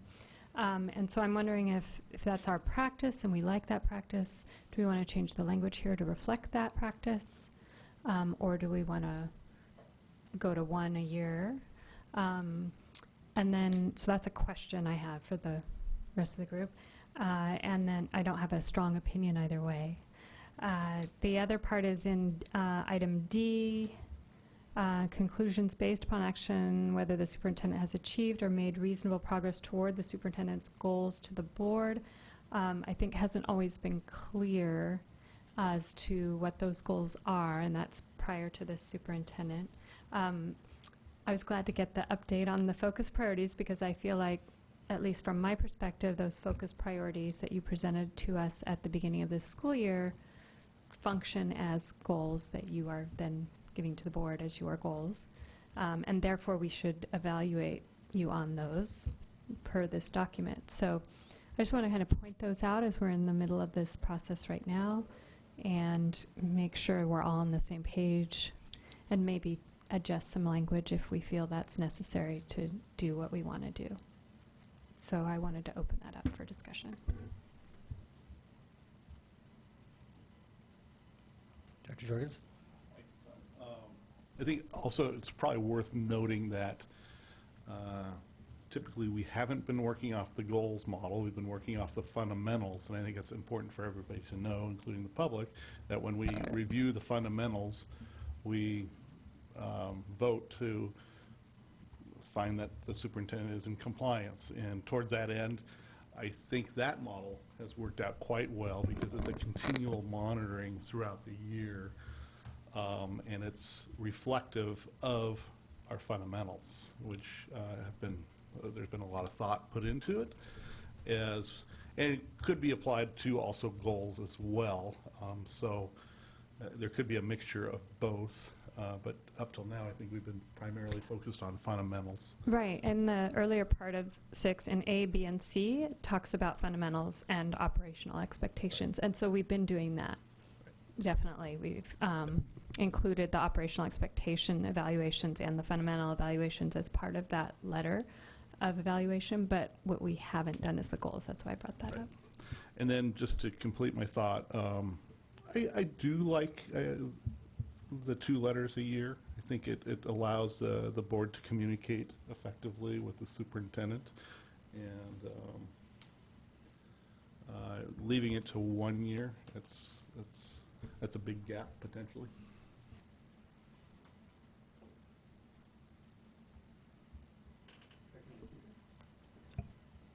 We do have a requirement to communicate 2 separate items to the superintendent, one in January, one in June timeframe anyway. So we do have board policy around both those. I don't recall what the board policy was when we communicate the salary expectations in the June timeframe, and that may have review requirements, and I don't think I have had a chance to look at that board policy. So I think we probably should look at that and see how that relates to the 2 letters we do. It seems like that'll be a letter of some type anyway. Whether or not we include a summative review of what's transpired in that 6-month period might be optional, but probably has some value in justifying the salary change, if any. So there might be some merit to continuing the process of 2 letters, but we may decide maybe we change the tone of the second letter, the June letter, a little bit.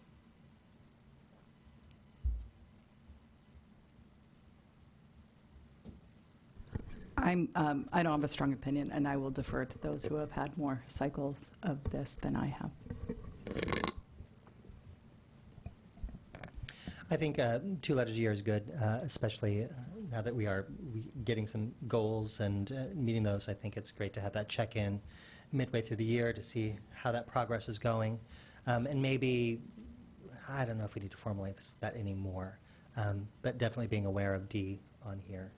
And in connection with that, the 2 letters a year, I'm in support of.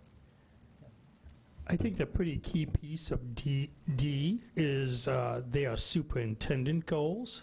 So the superintendent creates those goals, reviews them with the board, and then runs with them. The board goals are the fundamentals.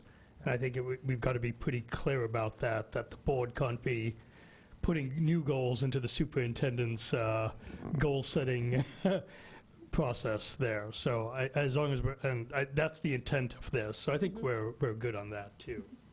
Yeah, and I'm in agreement with 2 letters a year. I think one great reason for it is that we changed leadership in December, and to come on board as president and the next month you're writing this letter for a whole year can be a little daunting, so it's nice to break it up into 2 parts. So I'm in favor of that, but I'd like the language to reflect it. And then as long as that term superintendent's goals to the board can be open to interpretation, are we in agreement that the focus priorities are fitting that definition or that statement right there? I would agree. Okay, great. Pretty much unanimous there. We could do a goals/priorities, covering everything, but. Yeah, I'm fine with whatever there, as long as we all understand it to mean the same thing. And to the end, which I don't think it needs to be embedded necessarily in the board policy here, but that January summative evaluation, I think really is more of a joint thing of the outgoing president and new incoming president, because that's the outgoing president is the one who's actually been really tracking and monitoring, and so kind of an understanding there. Yeah, cool. So no official changes to the document? Well, other than I think that the part in 6 that talks about the, actually, if you can scroll down just, the other way, up. It's the board will conduct a formal summative evaluation of the superintendent. The summative evaluation will be based upon data collected during the year from the monitoring. So that's what I'm saying. I feel like we need to adjust that to say something about twice yearly there will be, or there will be a mid-year Each summary. January and Yeah. July? June. I think we should do it, because June is when it would be a Right, salary reconsideration, and January is when it's a contract extension consideration. So I don't know if we want to spend the time to adjust it right now. Maybe This is a great time to suggest or move an amendment to the policy if you feel comfortable with that. Otherwise, we can move this to the next board meeting and give time for everybody to think about the language. Or Superintendent Kolosky, would it be appropriate to ask if you and staff could work on that, or do you want us to work on it? We could certainly take a look and see what other language is used in other places. To be honest, I have had prior experience with what's called a mid-year, which does normally happen about the January, February timeframe, and then the summative being more in the June. So the 2 is absolutely in line with what my experience has been and what I know that other superintendents are experienced as well. Perhaps that word summative is an issue, because if you're doing summative in January, what's the indication that there's a June? It's the wording piece. Right. So in my mind, I actually view the January as more of a mid-year, because for me, it's the mid of the school year. Right. And I'm happy to think about it as well, and maybe we can put it on the agenda for next time. But I first wanted to make sure we were in agreement before I spent any more time on it, that it is something we want to address. So, is that fair? Head nod down here. See the head down here. How do you feel? Yeah, I'm just wondering if superintendent's going to take a look at the wording or Director Drinkwater? Yeah, I don't mean to put more on you. So, I'm happy to come up with something for next time, but if you feel like That's fine. if you want to own it, then that's great too. I'm flexible. So, It's fine if you want to take a whack at it. okay, I'm happy to do that. As it is And an if any overarching board policy, directors yeah. have input, you can send it my way. So, Okay. I'm not. So we'll make sure that we have that in the next agenda under section 4. Yeah, be thinking about that. Okay. Any other questions, comments, or suggestions? Seeing none. All right, let's move on to F, Board Policy 1800 OE6, Budgeting Financial Planning. Language review.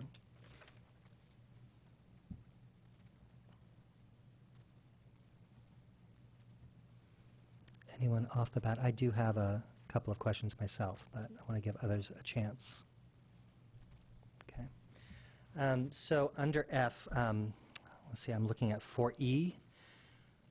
The language is reflects anticipated changes in employee compensation, including inflationary adjustments, step increases, and then time responsibility, incentive increases, and benefits. So my question was, under new McCleary rules, where it's been suggested that the tri-pay, time, responsibility, and incentive, now has been shifted from our educational maintenance and operations levy more into what is now assumed under basic education.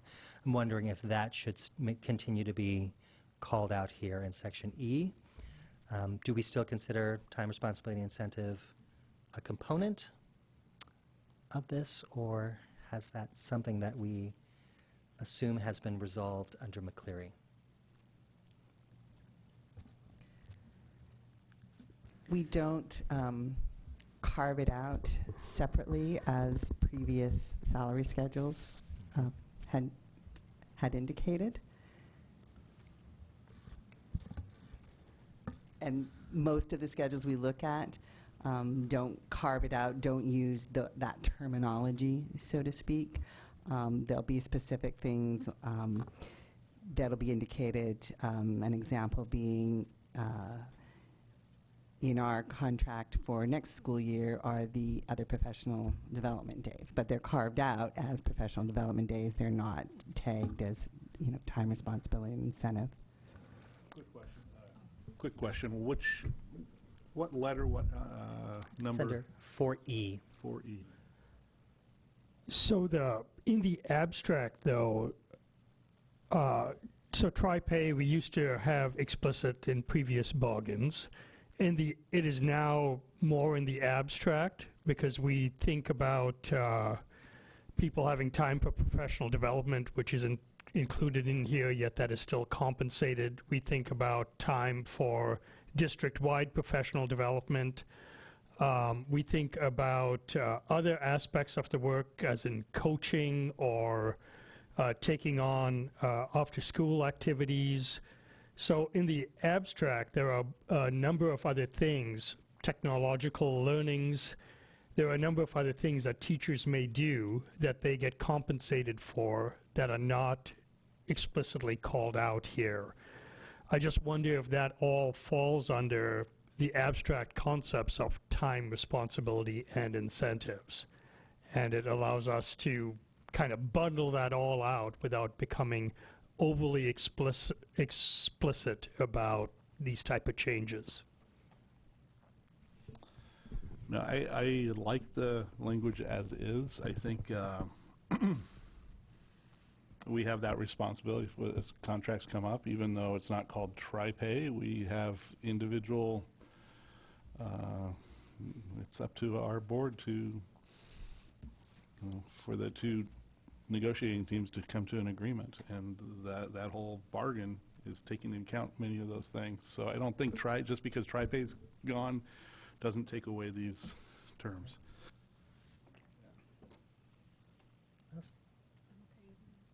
Okay, good. I just want to make sure that we didn't have an artifact sitting there that reference something that is now much more in the abstract and different post-McCleary. Okay, cool. Yeah, that's the only thing I had on F. Anyone else? Seeing shaking heads. Director D'Souza? You're good? Okay. Then we will move on to G, Board Policy 1800 OE8, Asset Protection.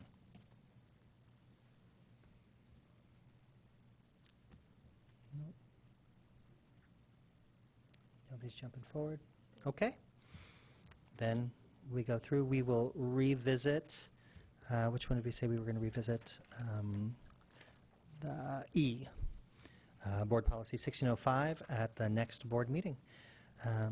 Okay, so then we move into partial governance monitoring, Section 5. And actually, just to step back, at the next board meeting, I think it would be okay if Director Drinkwater collects the feedback and puts into the meeting agenda the proposed changes. Collects feedback? You mean from each of you? If Or- needed, or whatever ideas you come up with, put into the meeting agenda before the Yes, board meeting, yes. so that I we just have approval for that. Yeah, so I can send it around the time that you would be doing your agenda planning. Yes, if you wouldn't mind that sending it to both myself and Kendall. And Kendall. Yes. And then it can be posted on there as a draft. Yes. Yes. And then we'll do the feedback in the session, right? Yes. So if we're each sending feedback to Director Drinkwater all one way, are we? No, that's why I'm saying let's not do that. Yeah. Let's just do it in the meeting. So I will just send it to Donna and Kendall, and it will go on the agenda as a then- draft that then people can look at ahead of time and give feedback in And the if meeting. you have Yes. recommendations, I think bring those to the meeting. Yes. Can we be a little clear on that? Any recommendations that board members have now, they could also send to Yes, one way to me. one way to Director Drinkwater. She Yes. can do all that you need to do to come up with a initial draft that we will then have in the meeting minutes that we can talk about. Yeah. Yes. And that was my question in sense of compliance. And we'll see if Erin's listening. If we're sending in one direction feedback to Tracy or recommendations, and then she posts her final thing on our next board agenda meeting, are we towing the line on public meetings laws?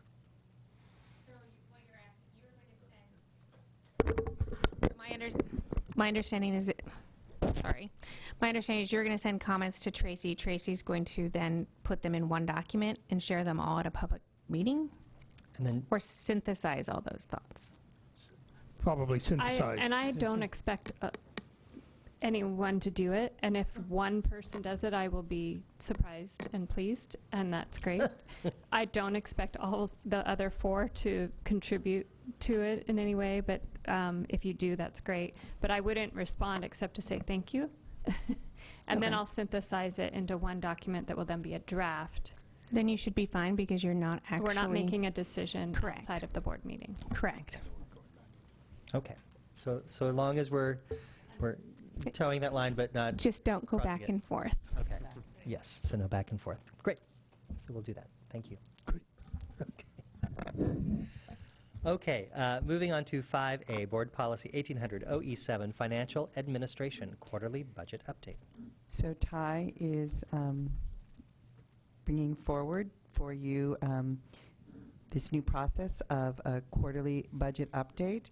And just something to note as well, added to the consent agenda as an information item, you might have noted an enrollment report, which is in the same format that you see once a year, but it is a report that we create monthly. And because it is so significant in tracking for certainly our budget as well as the status for where each of our schools sit, we thought that it would be a great piece, just as an information piece, to add to the consent for you to kind of see how the pattern's going throughout the year. But Ty is going to give you the quarterly update, which of course includes elements of the enrollment report. Ty. Apparently there's some slight technical glitch. The file is not responding. I'm going to go grab my computer and we will discuss. Since we have a moment and a technical hiccup, does anybody need a moment up here on the dais? Everyone doing all right? Okay. I did notice in the agenda that the first report also was a download, the Q1 December PPTX. Yes, it's put in a PowerPoint slide presentation. I was able to open it through Board Docs online. So apparently, maybe it's just this one instance.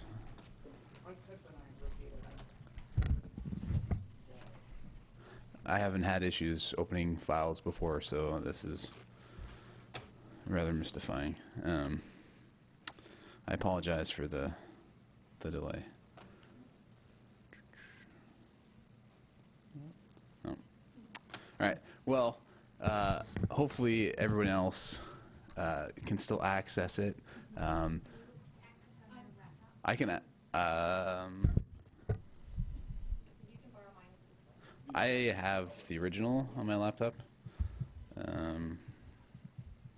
They can.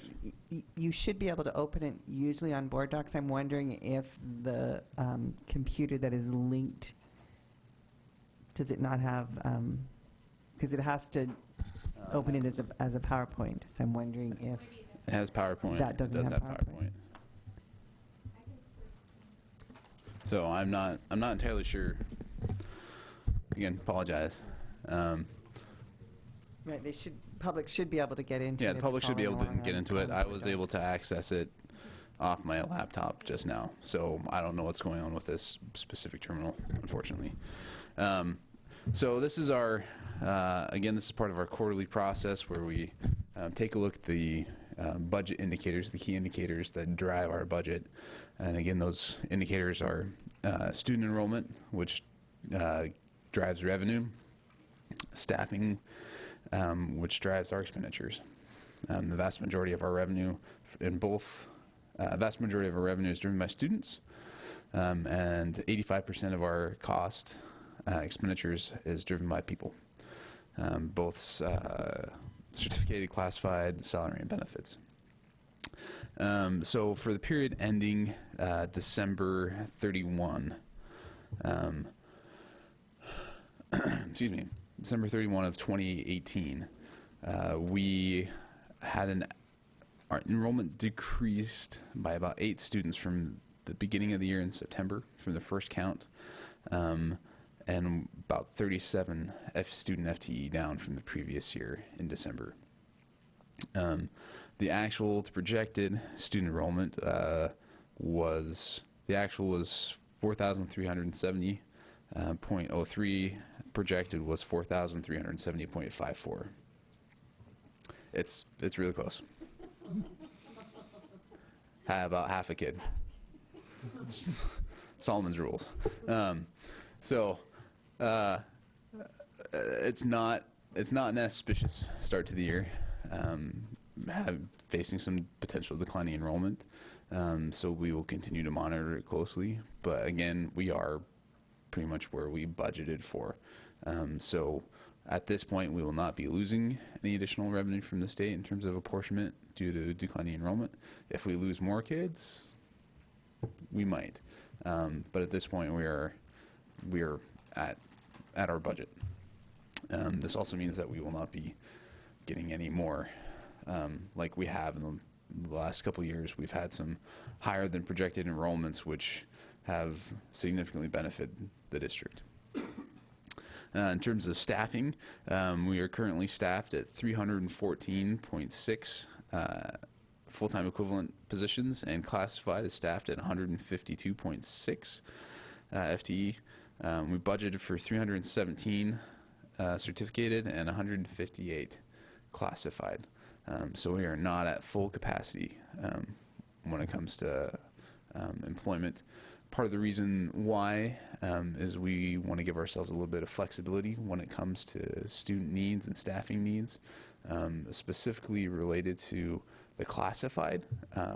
We maintain several positions worth of of FTE, specifically related to special education. So as student needs come in throughout the year, we're able to be more flexible and agile in meeting those needs.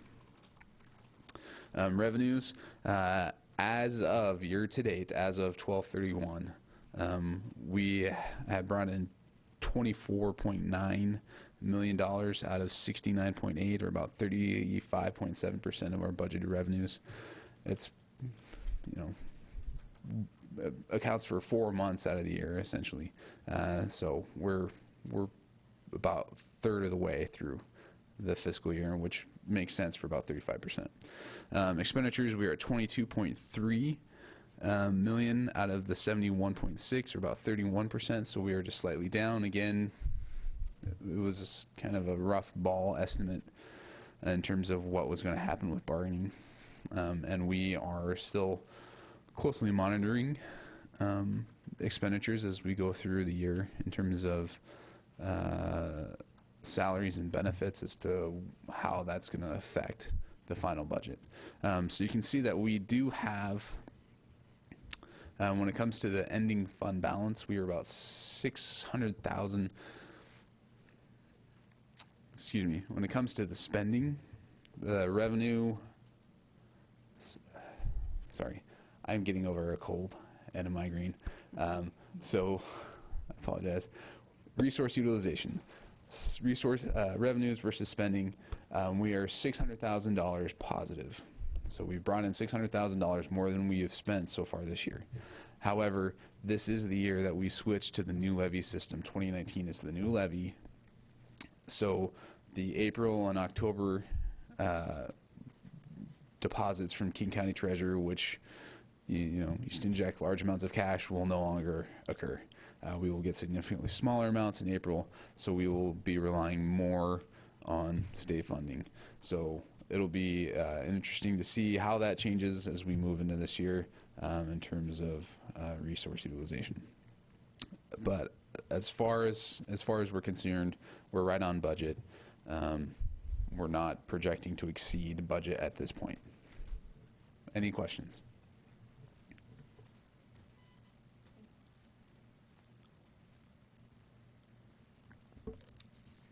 Thank you. It looks like we're running very close, so that's great, actually, from a predictive standpoint.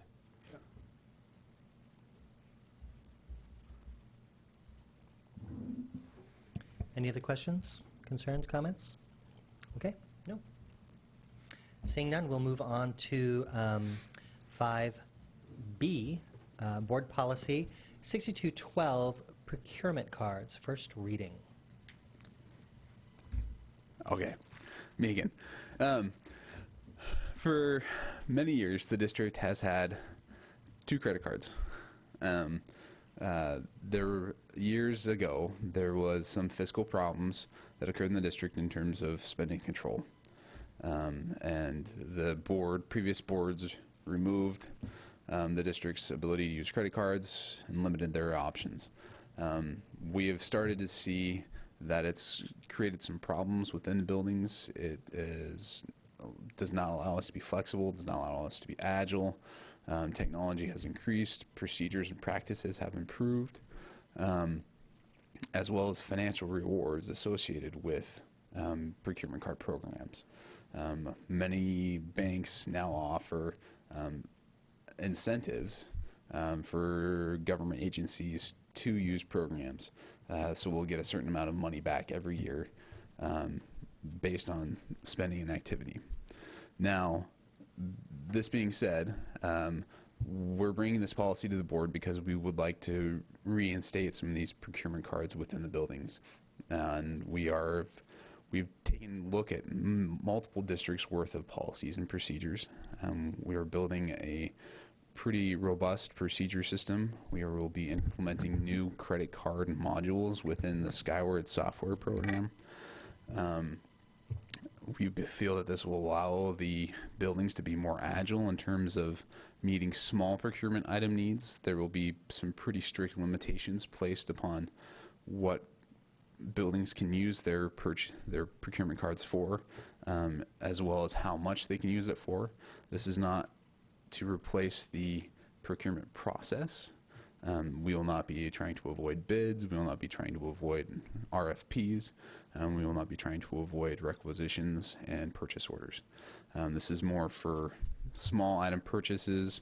It's more for travel and allowing staff to be a little bit more agile in meeting educational needs within the building. So we're bringing this to you tonight for the first read. We have, in our research, we have found that the Washington Association of School Business Officers has a program with the Bank of Montreal. It is a pretty robust program. It is a program that is used by the IASBO, the International Association of School Business Officers. It is recommended by them. It has a pretty robust set of policies and procedures, and it's widely used so that we can kind of piggyback off of a lot of districts' experiences on it. Questions? How much spending do you think would occur through procurement cards? At this point, it's hard to say. We spend tens of thousands of dollars through the one district card that we have in the purchasing office every year. Actually, every month. All the buildings now send their requests for items to the purchasing office through acquisitions and POs. And our purchasing agent, Karen Hubbard, spends a significant amount of time filling out, making orders online and trying to connect orders to buildings, and it's a lot of work. So that sounds like about $200,000. It would be probably about $200,000 or more.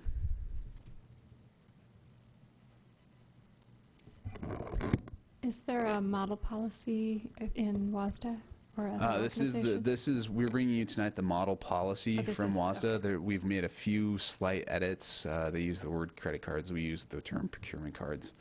Okay. Pretty much what it does is it authorizes the superintendent and or designee to issue the cards to the buildings, along with some bite to it. The procedure, we're going to be starting a slow rollout. We're going to start with the district office. We'll issue a couple of cards within the district office, specifically to the superintendent, the assistant superintendent for learning services, special ed. We'll do that for a couple months, make sure that our policies and that our procedures are in place. Then we're going to adopt it into one of the buildings, most likely the high school, and allow them to use it for a while, double check the procedures are in place, everyone's doing the right thing, that the credit card module within Skyward is going to function appropriately, and that people are following the procedures and using it as they should. Once that's accomplished, we expect to roll out to the rest of the buildings probably by the next school year. So, as you said, this policy had been suspended based on previous issues a long time ago. Is that confidence now those have been rectified, that we won't have a repeat? This is a very successful model within other districts, as well as other cities. I was actually significantly surprised that we only had one credit card for the entire district. It is an actual impediment for buildings to try to obtain access to the card so that they can go buy. For example, one of the classes at the high school, every semester, they have to come up to the district with a stack of receipts for buying food for the classes to teach nutrition or to teach biology. And they have to go beforehand with a requisition, fill out a purchase order, go buy it, come back with receipts, whereas this would allow them to check out the card from the central office, go buy it, take the receipt, attach it to the monthly statement, upload that statement into Skyward for approval through the building administrators, and then through the accounts payable system, which would tie directly into the bank for payment. So the real goal is to try to create a pathway that's much more efficient and frankly much more paperless. I too was surprised when I came. We actually have 2 cards, one assigned to the superintendent and one to the business office. As a site administrator, as a former site administrator, it can really be a hindrance not to be able to have purchasing power for things that happen immediately. Another story is at the high school, I believe it was robotics competition was coming up. They found out what they were going to need for the competition and had to get it right then, right there. And our principal, bless her heart, pulled out her personal credit card and charged several $1,000s on her personal credit card. And knew she would get reimbursed, but then it started that whole reimbursement and a lot of paperwork process there. So it's really to create a pathway for efficiency, lots of training, lots of procedures in place that spell it out very clearly as to here's how these work. They don't go to, they're not broadly distributed. It's very specific who they go to and the training that the people who have access to them go through to have a procurement card available. And the procedures that we've been looking at require significant signatures and disclosures as to, I understand that I am signing my life away to the district, that I will not violate these purchasing rules, that I will not purchase these prohibited items, that if I purchase a prohibited item that I face, subject to potential discipline and reimbursement to the district of the cost. So there's some significant documentation that comes with the procedures and the program that we'll be implementing, and we will be monitoring it very closely. Our desire is to make things more efficient for the buildings, and to provide an environment that allows them to focus more on the kids and less on the paperwork. So, sure, go. I think you alluded to it. So I assume there's either monthly or even sooner supervision or, checking of this by. So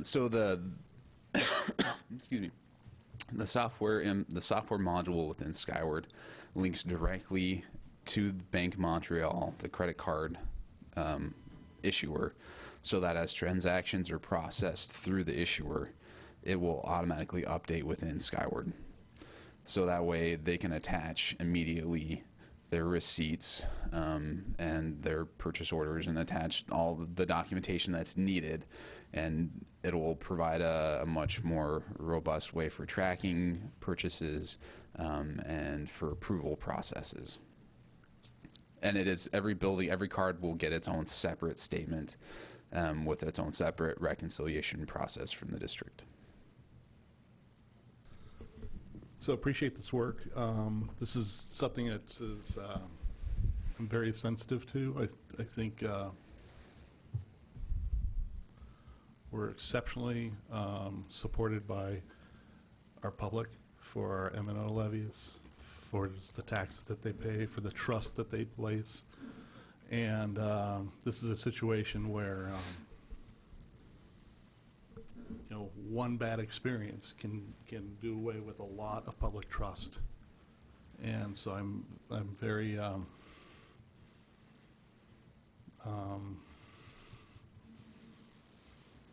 looking at this policy pretty closely, because all it takes is one person to misuse something, and it can change public trust pretty darn quickly. I worked in federal research, and there were situations where one bad apple changed a lot of policies federally and hurt institutions. So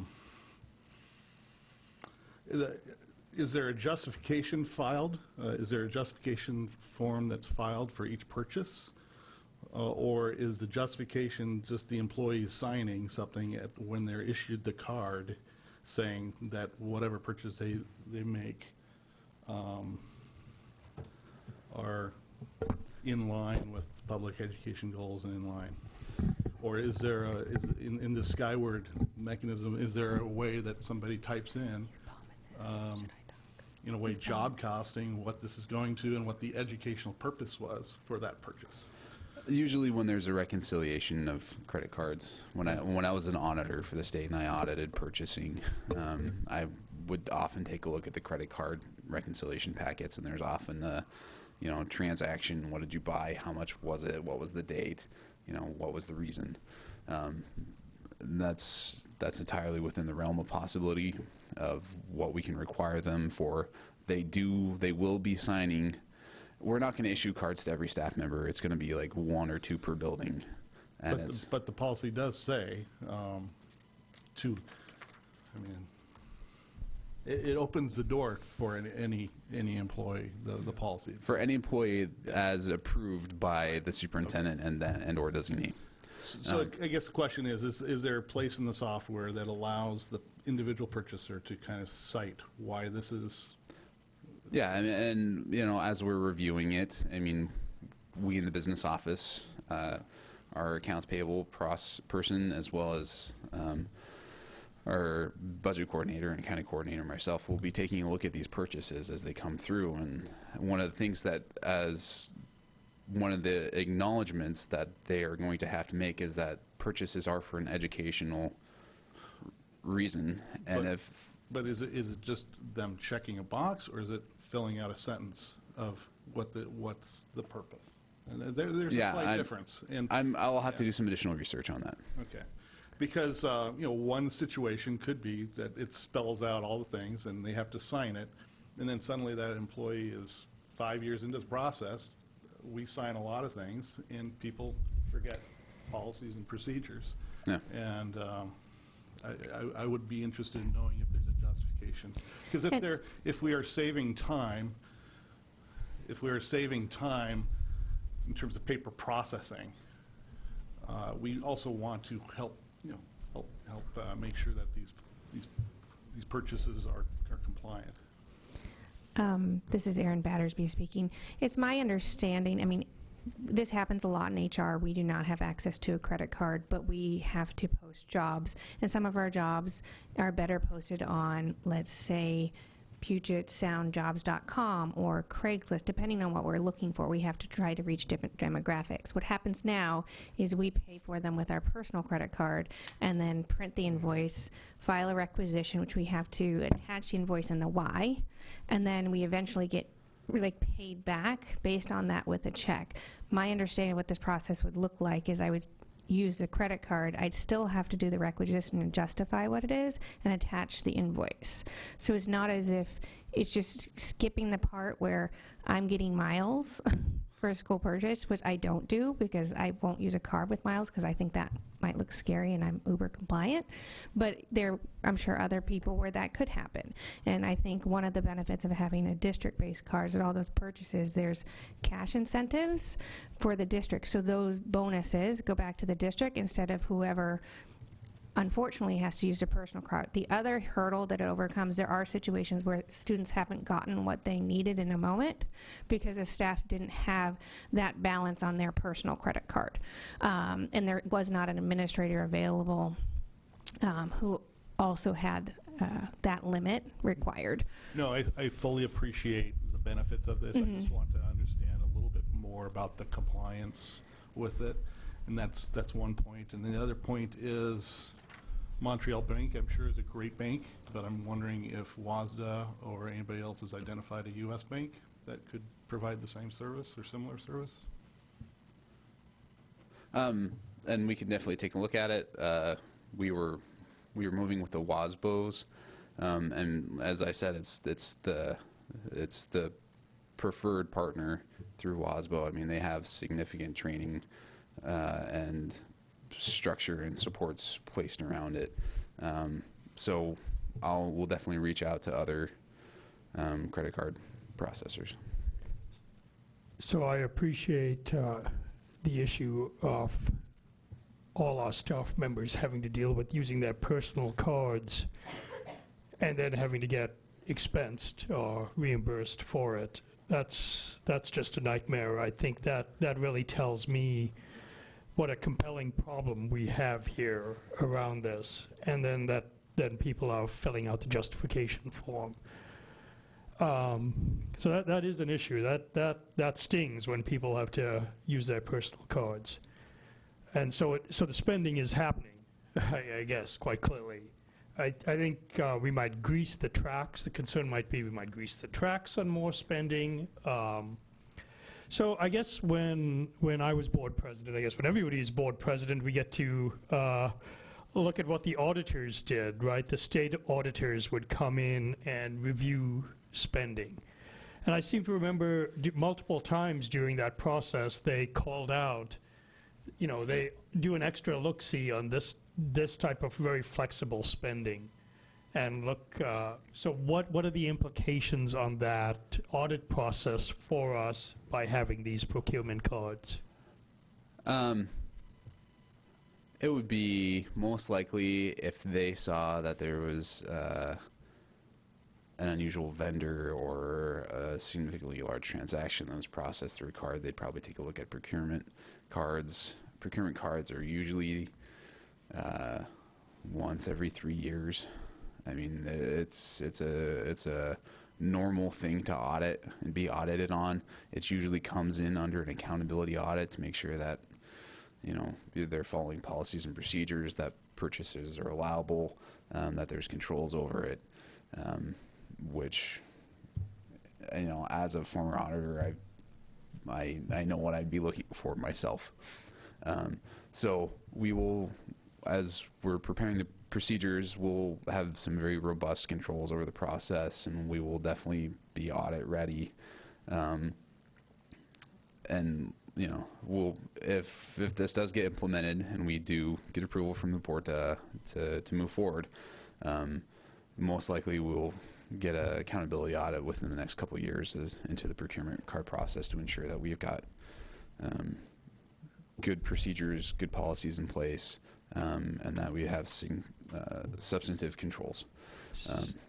So one other question, since this is all electronic and software-based and there's automatic reconciliation occurring, is there any software in the back end that does machine learning style of auditing on the procurements? I mean, one obvious thing to do is charge small subscription fees onto the cards, and you'll see a small number occur every month. And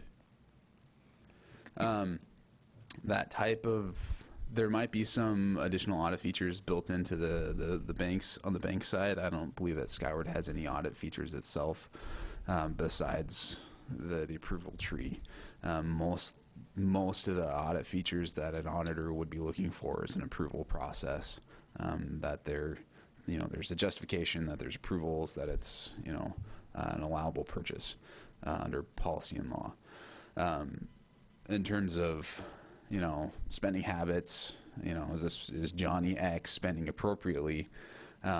That's usually more up to the district's discretion, and if the district has some concerns, they'd call in the auditor, and the auditor would do a fraud investigation. And usually that has some analytical procedures, and usually when an auditor comes in, they'll do some cursory analytical procedures to see if there's anything that throws up major red flags. Frankly, procurement card fraud within the state is pretty rare.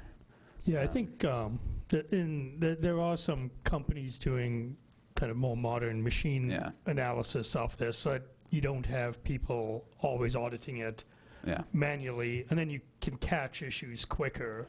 But I do get the fact that the spending is already occurring today. We are expensing it, so we've got the liability and the issue already. It is impeding the education of our students. And so I get all that too on top of this. And most the cards will be administrated by the principals and the building and admin assistants, who are already reviewing the monthly budget reports. They know exactly where they're spending. They track their requisitions and their purchases religiously. In fact, we have to remind them to spend sometimes. Go spend your money.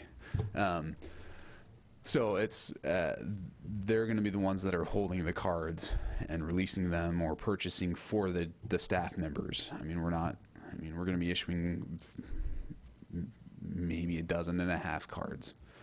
throughout Total the across district. the district. Across the district. We're not looking to make it, every department has one. We're going to be very judicious and limited in how we're applying this. Is there a credit limit on the cards? There will be credit limits tied to the cards, based on the building location, the size of the building, and the amount of transactions that they're going to be looking at. The high school is obviously going to have a bit larger limit if we issue cards for travel, which we do recommend. They'll have some different limits, slightly lower limits. The district purchasing credit card that will be placed in the purchasing office will have a significantly higher limit than the others. It's just based, we've been doing a lot of research into other districts that have been on this same WASBO program and their policies and procedures, and looking at their credit limits and matching, looking at, all right, do we like this description of allowable purchases? No, because it doesn't include these 4 things. So we've been doing some pretty good research, and I can definitely bring some of the model procedures and documentation next time. I just want to say thank you for working towards greater efficiencies and taking the care to address the concerns. And I appreciate the slow rollout to make sure that glitches are caught, or it's even more streamlined and efficient. And given our tight budget, it's especially helpful that there are incentives that we can take advantage of. I think that's really a great part of it, as well as the efficiencies. And it seems like we're already vulnerable to any of those risks that we've talked about, and like you said, that's really rare. So the benefits greatly outweigh the risks, it seems like to me. So thank you for looking into this. Thank you again. Since I mentioned a couple things, since this is the first reading, it would be nice for me if some of those internal controls of, like, is there a justification and where that's entered, that'd be nice. Primarily because it says in this policy the board will approve these purchases, I believe, or it would, in the end. Ultimately, you would be approving the warrant that would pay the monthly statement bill. And then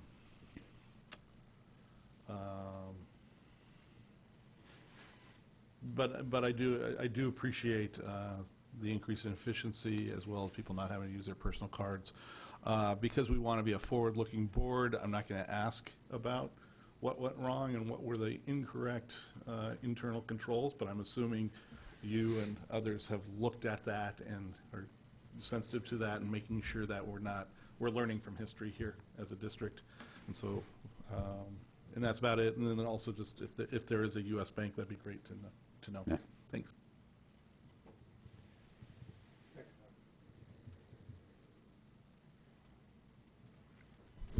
I'm confident. I mean, I understand all the concerns. I see it on the criminal side, which happens. But I also am comfortable with the research that's been done, the recommendations that you've been getting, and the fact that really it's really hard to get away with things these days, with everything being electronic and pretty much instantaneous. If it's not caught ahead of time, it's going to be caught very soon after. So it's just, if someone's going to look to do something wrong, they're going to do it wrong, regardless of whether or not they have a credit card or not. So I'm comfortable. If we have WASBO making a recommendation, obviously US is better business to use, but I also think that if we have the backing of WASBO and their experience, I think that actually counts for more at this point. I don't see a reason why unless there's other districts in the area that use a U.S. bank, and then discussing with them their experiences. Otherwise, I think it's probably safe to go with what's been working. I had just 2 things, and maybe one will answer the other. The first was at the very last line in the 3rd paragraph says P-card privileges may be revoked for any unauthorized use or abuse. I hope that somewhere there'll be harsher language as opposed to just revoking the card. Yeah. And the second was, might we anticipate a 6212P as a procedural. And that's something that, that I was going to share. We've been starting to work on internal controls and processes, and as I alluded to, they'd be very similar to our requisition that we do, which includes, a detailed invoice, the why, et cetera. It just streamlines the process, which there's a cost savings there as well, just in terms of man hours, because it costs less to do that. So we've already started that, and perhaps we could bring a draft procedure, but I'm looking to my supervisor before you, or at least give you some more information of what that might look like. And in terms of the privileges revoked, we certainly would probably take more severe action, but we would have to be consistent with applicable law and collective bargaining agreements to the extent those are implicated. I just want to make sure as far as what's in the policy, if we always say, what does the policy say? Right, and procedures are certainly going to be very clear with checks and balances and what's the reconciliation. Some of that is based on the systems that we're going to be using, Skyward, of course, being one of them. And that's, I don't know right now a lot of the information on why it went away before. It was several years, I think even prior, my predecessor. But knowing the kinds of technology systems that are in place, the fact that Skyward is able to coordinate with P cards is a check and balance right there that supports certainly the policy, but procedures as well. So we will do our best to have a draft P for you to kind of see where we're looking at on the second time it comes around. So we had one request for sure. Director Jorgensen asked that perhaps you look into other banks as options. I want to make sure that that request comes as a consensus from the board, not from an individual. So if I can see just kind of a general thumbs up if others agree with that. I have a comment about that. I think I would be hesitant to get into too much micromanaging about this, and I would like us to remain at high level and let the administration make those kinds of decisions. Director D'Souza? I think we've given feedback on this. I believe they've been very responsive and responsible. This is obviously they understand the criticality of this issue and how it could impact the district as a whole if this goes sideways. So I feel comfortable with giving the feedback one-on-one as we've done right now and call that the day. I'm not looking for, I wouldn't necessarily look for any further consensus than the feedback we've given. I think they get it. I think everybody gets it. No, I'm specifically asking, there was a request to look at other banks as an option versus the model bank that's given. So I want to make sure that if there is a request to research other banks and things, that this is a directive of the board or a majority of the board as opposed to an individual. So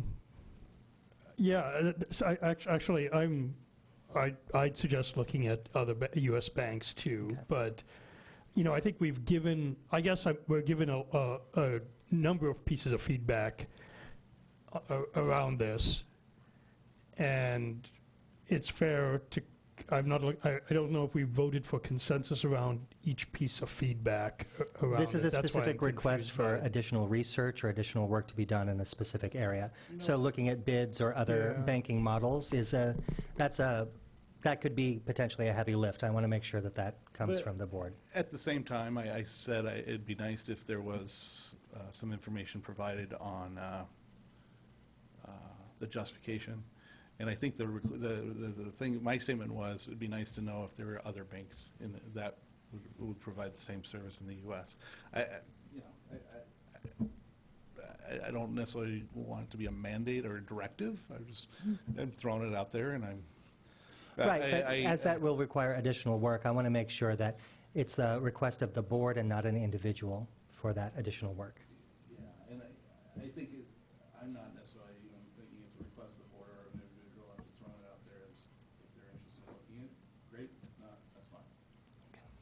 And I think that same would be, I made a request around is there some machine learning or something that can do smart automated auditing and, and intelligence around this? Now, I wouldn't want to necessarily think this is a board vote to ask for that, but if they do see this as available, it would be an interesting thing to think about. But again, it's not a mandate that we have this, and not a mandate that we don't have it. The question is, do you expect a response to that question? No. Okay. Director Jorgensen, do you expect a response to your question whether or not there are other banks?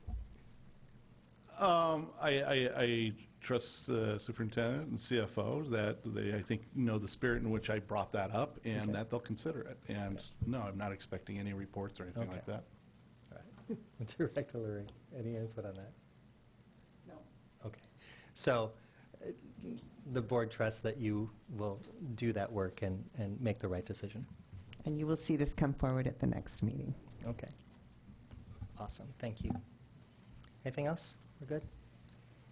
Actually, will the P version also be there? The procedure version, I guess that was your comment, Brian, right?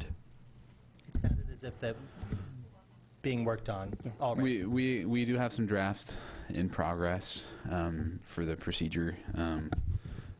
We were going to be refining the procedure during the initial central office test and then bring it as before we rolled it out to the buildings. So we could bring what would be a draft that will be refined as we go through the process and see things that a working document, right? As things don't work, we are going to have to move that,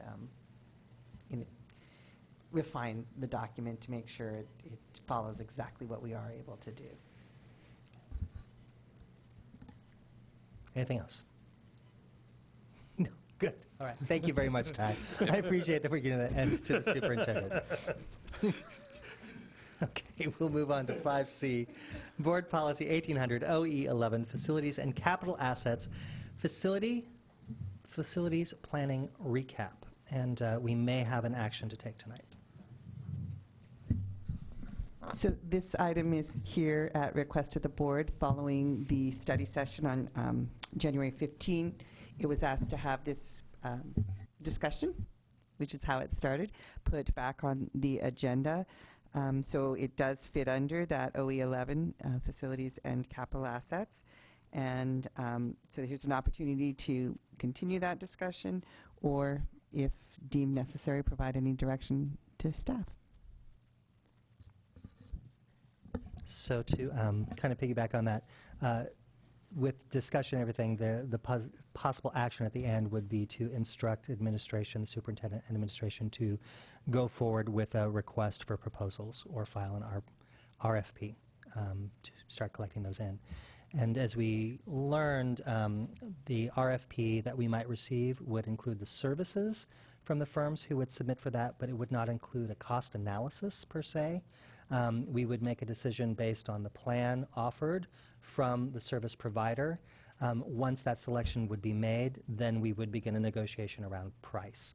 But I believe that in this initial phase, price is not an option of what we would see as opposed to that request for proposals.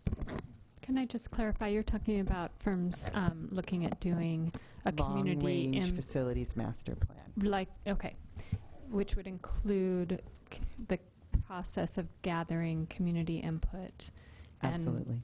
And then when you say cost, you're not talking about, are you talking about the cost of the plan, not the cost of any buildings? No, at this just point? the consultant's fees and all of that, yeah.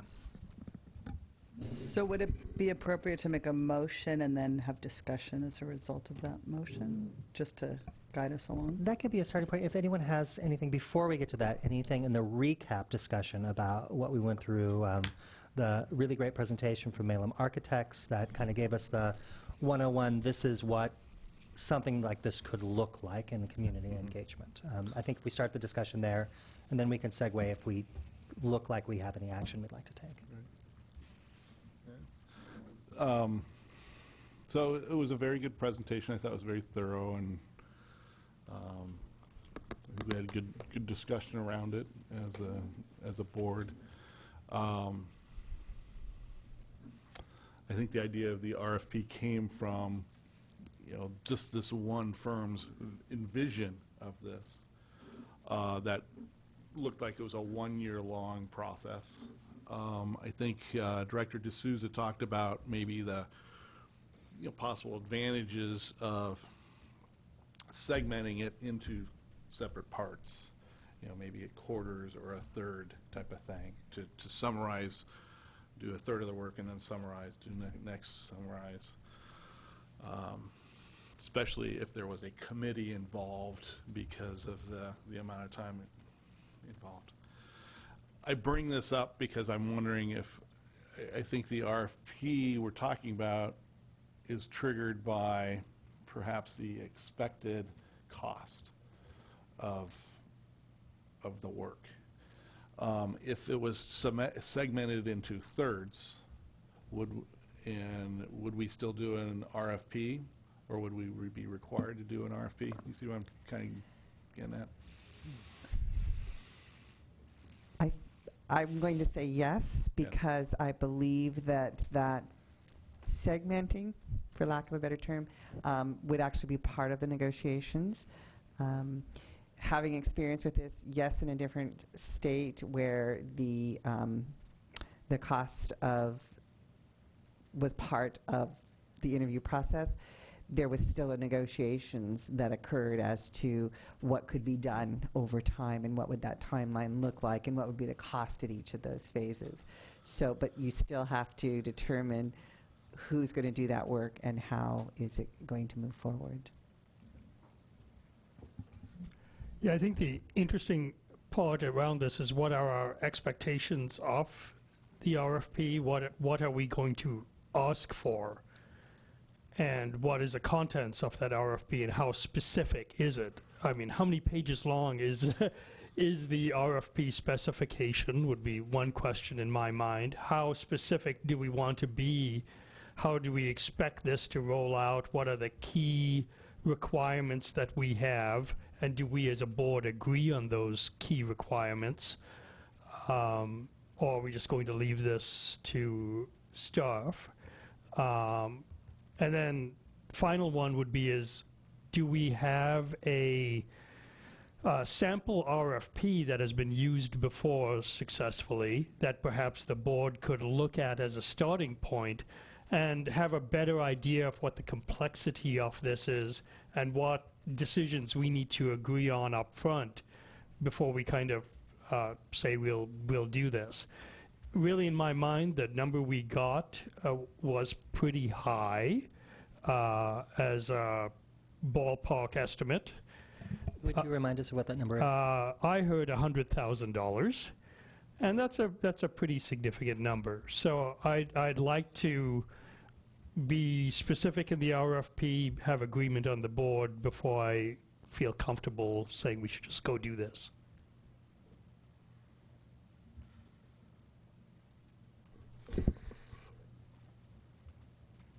I feel like that's putting a little bit of the cart before the horse. I mean, the request for proposal is, to me, I think what we need to decide is, do we want to work on creating a long-term master plan?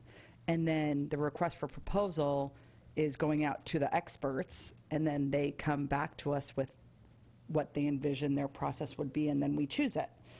Whether it's Milam or another company, obviously we heard, and it was just for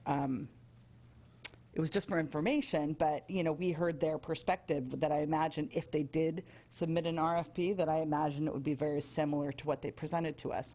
There could be other companies that do a different process, and we'll review that, or at least the staff will review all of them, and then we'll see some of them, or we can ask the staff that we review all of them, however it is we want to do. But I think the main question is, do we want to do this or not? I'm not interested in, I don't have the expertise or the experience to micromanage the RFP process. I think it's a good idea to do a master plan. I mean, when we all do our, little home projects, going in that if you plan on doing lots of different things at a time, or, at different periods of time, that it's not going to be cost effective. And if you break down, we can wait and see what the money's going to be, but, with the estimate of $100,000, break that down, and if it's a year-long project, and, how much time are these people putting in, and what are their costs as well. So I think our first decision needs to be, do we think it's important to do a long-term master plan, and is that something we want to do now? And then just because we get RFPs, we could look at them and say, this isn't what we want to do now. I mean, I don't think we're out anything by seeing what the experts can bring to us. Director Drinkwater? I agree with Deborah. I'm inclined to agree as well, that if we've decided as a board, we have already decided that it's important to consider moving forward with a facilities master plan, and to put that into action. We did also at the last meeting decide that we wanted this to be driven predominantly by the board and the executive governance team here. Yeah, I think if we're ready to make that step with the assumption that we have a ballpark kind of range of what that expense would be to our school district, I would hate to call for proposals and then decline them all, but it is not a guarantee that one would be selected. But I wouldn't want to waste anyone's time. I think the next logical step in this process would be to move forward with an RFP if this is the direction we're going to take the district. So I guess my question is, what does an RFP look like, and how specific is it? I mean, what are we, is an RFP a one-liner? Well, let's talk to our subject matter expert here. So we would work with certainly Brandy, who has some experience in this. It's generally really not much more than a one-page. I have done one of these before that was similar in asking for consulting firms to look at a long-range master plan building. One page, worked with a team that recommended to us what contractors even did this kind of work, because we didn't even have that availability. So who do we send them to, how far? In initial conversations with Brandy, who has some experience with this with other districts, she believes we'd get at least 5 responses to a request for a proposal of this nature for a long-range master plan that would take potentially 9 months to 12 months to complete.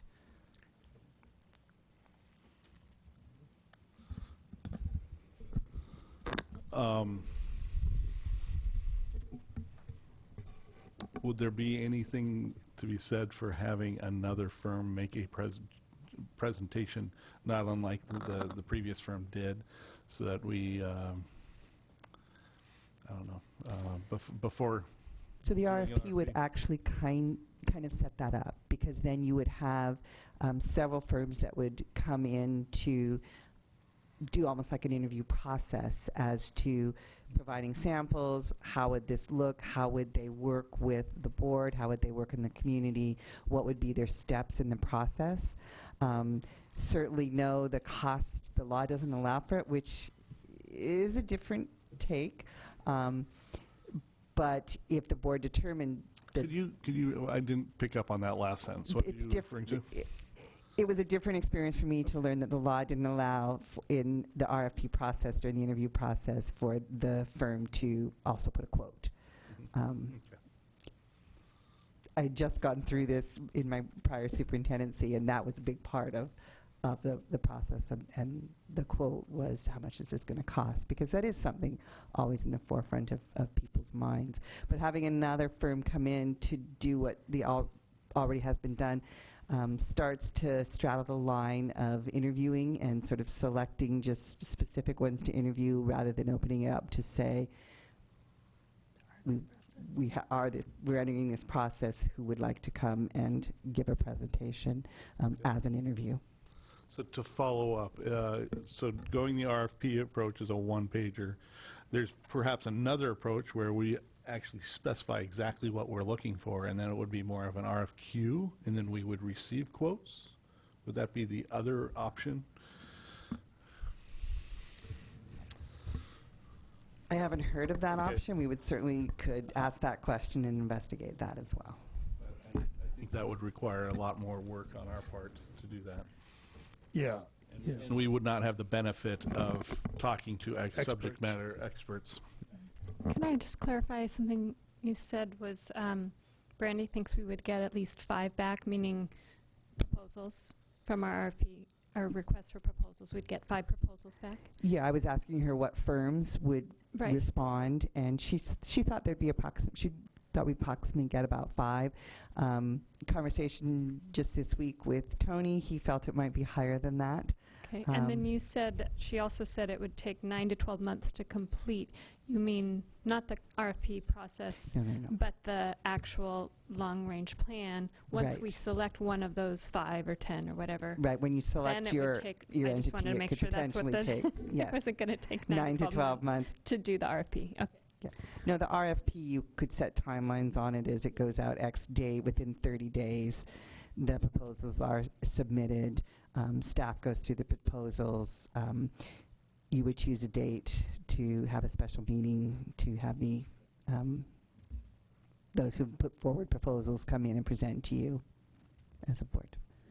I mean, my only concern, I mean, I think it's definitely something we need to do. Or I mean, I think it's our responsibility to do, both in terms of planning for our future for our students as well as fiscally. I think it's the most fiscally responsible decision, is this planning. My concern with doing it right now is that our board makeup might possibly change within the time period, as more than half of our seats are going to be up for election. You know, like if we move forward on this now within this process, so that could throw a kink in it. I don't necessarily want. I'm not suggesting that we wait, but that is definitely a consideration. We've had conversations like this before, and my input has been that we can't always wait until the next new board. We've got to just keep moving, and when the board changes, if that they've got something to run, they've got to take the ball and run with it, or they can change direction if they desire as a board. So I think it's fine for us to do things when they come up and ignore the fact that an election is coming. Well, actually, to a certain extent, you know. I will say that the building of the schools went through 4 different boards. Was done. The initial resolution was done by one board. Second board started it. A third board, us, watched it get built, and a fourth board, the collective us now, has signed off on the completion. So I think that's one of my key litmus tests actually for a long-range plan, is that it survive multiple boards. If we are afraid it won't survive 2 boards, then I wouldn't start now at all. I'd never start. So this is kind of the most important thing. And that's what my biggest concern is about being able to chunk this up, or segment this into parts that are approachable and digestible by many, many different people. And you can enter it kind of in 3 different places, as opposed to having to read a 160-page plan and trying to understand it all. So that's really my concern when we think about how do we specify this RFP. Are there decisions we are not making now that might be helpful to make and put in the RFP, so we do get a plan that survives, probably 10 different boards by the time this is all done, quite easily. So I am anybody watching this, I think I'd encourage them to watch our study session where we did this. We are not committing to any proposal in terms of buildings, any bonds in the future. This is simply a long-range plan with not necessarily dates associated with it. And we have 3.5 60-year-old buildings, and we need to be investigating what we're going to do in the future. And we did mention the potential cost of this long-range planning. If you look at the actual annual maintenance of these schools, I think it would be well worth it to come up with a long-range plan so that we can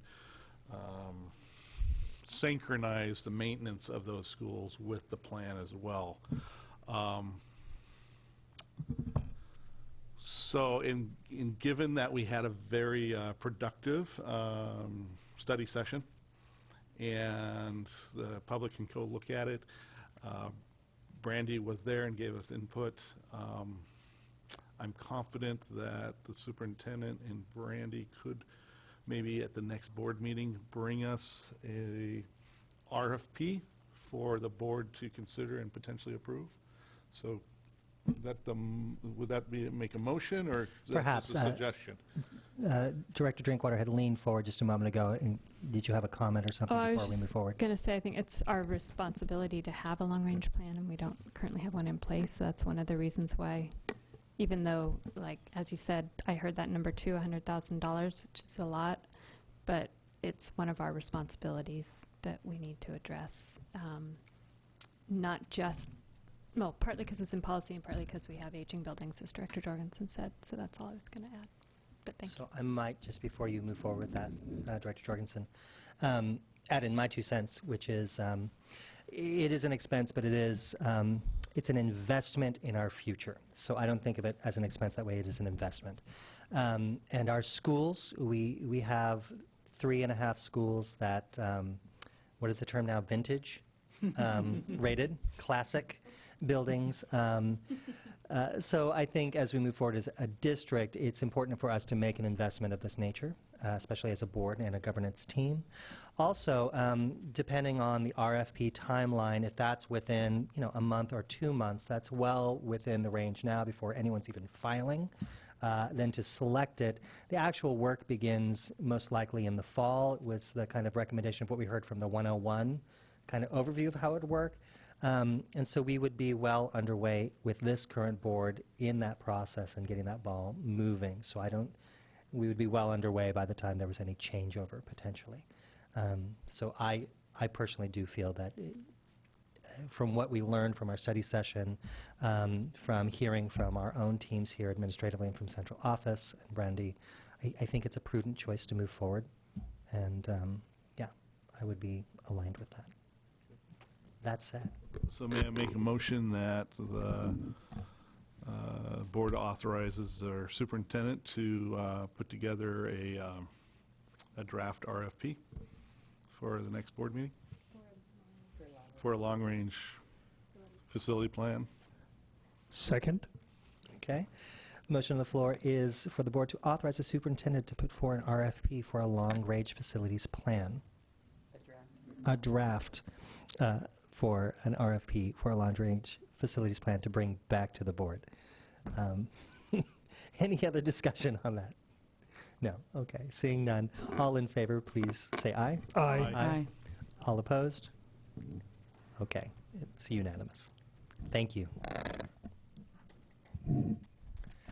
Okay, before moving into the consent agenda, does anybody need a brief moment, a break, anything like that? Okay, so let's move on to the consent agenda. I move that we approve the consent agenda as published. Second. Any discussion? All in favor, say aye. Aye. Any opposed? It's unanimous. Okay, moving on to section 7A, superintendent's report.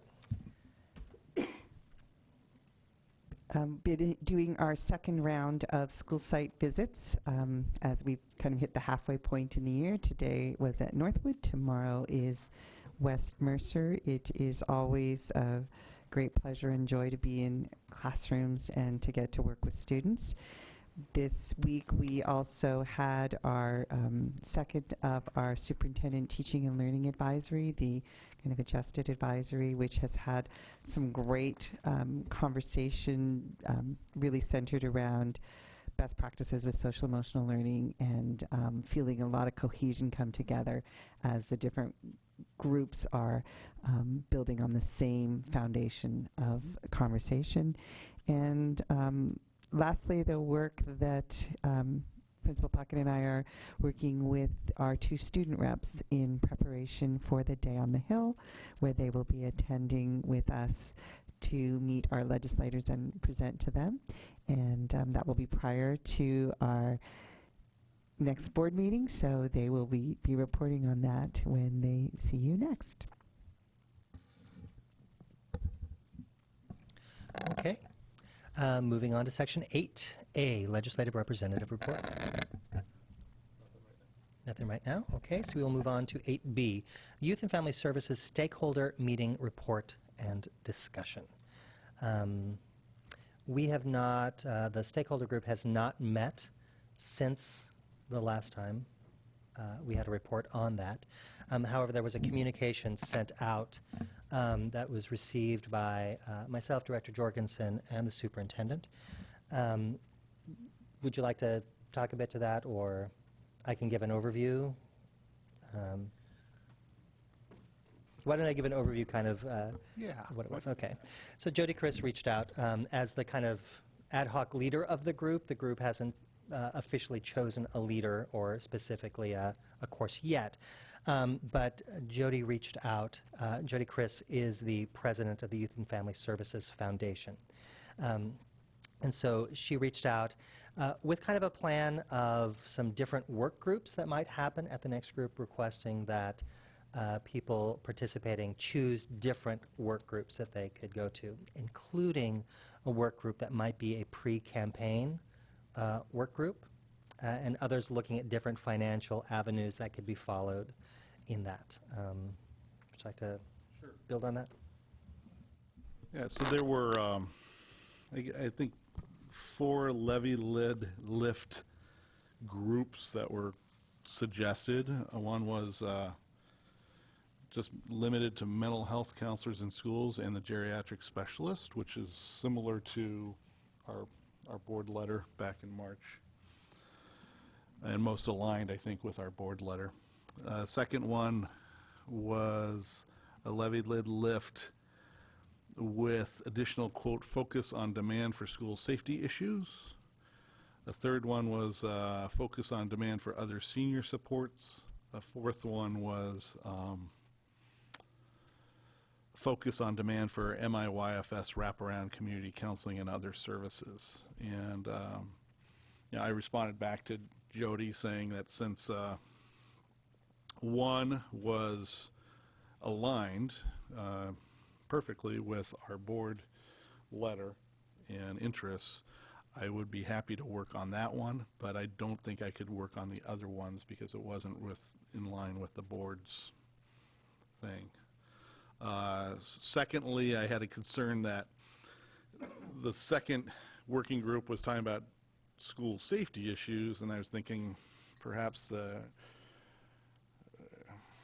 it's kind of an awkward situation to have the public kind of discussing that and not necessarily involving the subject matter experts or the people who are most responsible for that, including our superintendent, the director of Youth and Family Services, and chief of police. So I think that was kind of an awkward working group, maybe for me as I initially read it. And there was a working group that discussed, a potential campaign team, and as a board, as a representative of the board participating in that, I felt that, number one, talking about campaigning when they haven't solved what the ask is kind of putting the cart before the horse, and it's not appropriate for board representatives representing the board or potential employees participating in campaign stuff. So my hope is that they will not do that. and focus on just what the ask is. Yeah. My response to Jody was that I still saw my role as president of the board and a director on the board to be there to provide clarity and answer questions around kind of school district and things, but not necessarily to be part of a work group or a solving piece necessarily of that. That maybe that for me was a little deeper than I should be participating. And then I'll make it clear that I think you had CC'd me, Director Jorgensen, with your response. I did not CC Director Jorgensen with my response, and I'm not sure that I even CC'd you. They just made it an individual response to that. My concern is that the group is now moving in a more decision-making process, work group, that I begin to question whether or not we should be this far into the weeds as a board and members of the board, or even if we should be sending our superintendent into that level of work when really this work is through the city council and the city manager and the Department of Youth and Family Services. So I personally would like us to be really mindful of our lane. We have been vocal, we have sent letters, we have passed resolutions about school safety. I like that our opinions are known, they're done in resolutions and can be referred to either through resolutions or policy. So at this time, I might recommend that we take a step back as a group, continue to answer questions and provide clarity, but that we maybe cease involvement with this particular work group in the weeds. That's my personal kind of how I'm feeling right now. And as this is a discussion, we can have questions and...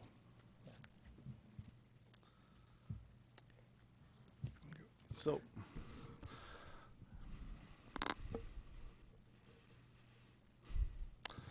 as I mentioned, I did mention my concerns, where I thought it wasn't necessarily appropriate for the elected board to be participating, especially if it was talking about campaigns on that. I do think that hopefully they will not talk about that. And I do think we're very vested in the potential solution. We all agree the need, the importance of having a youth mental health counselor in each one of our schools for numerous reasons. And right now, there's two positions that have been currently proposed to be cut, as well as what was relayed by the director of MIYFS last week, that there is additional cuts coming, which will financially would be equal to what they're experiencing already. I don't know if they translate to 2x of the cuts, but it's significant. And we wrote a letter.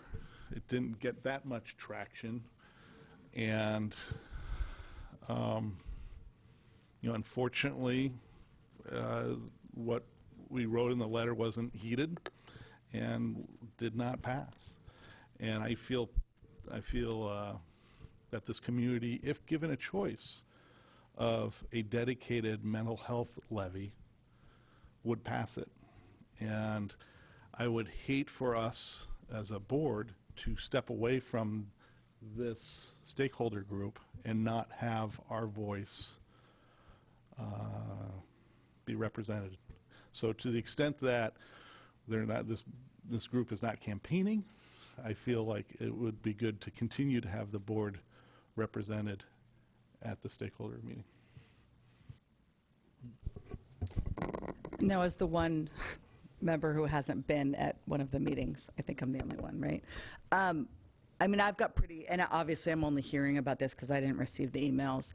I've got pretty significant concerns. I mean, first and foremost, with labeling it, we didn't ask for a levy lift, we asked for a levy.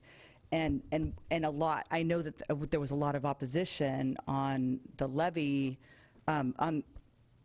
because of the unlimited permanent nature, and that, who knows if it would have passed if it was a 6-year levy increase to increase the city budget. Who knows? We don't know that, right?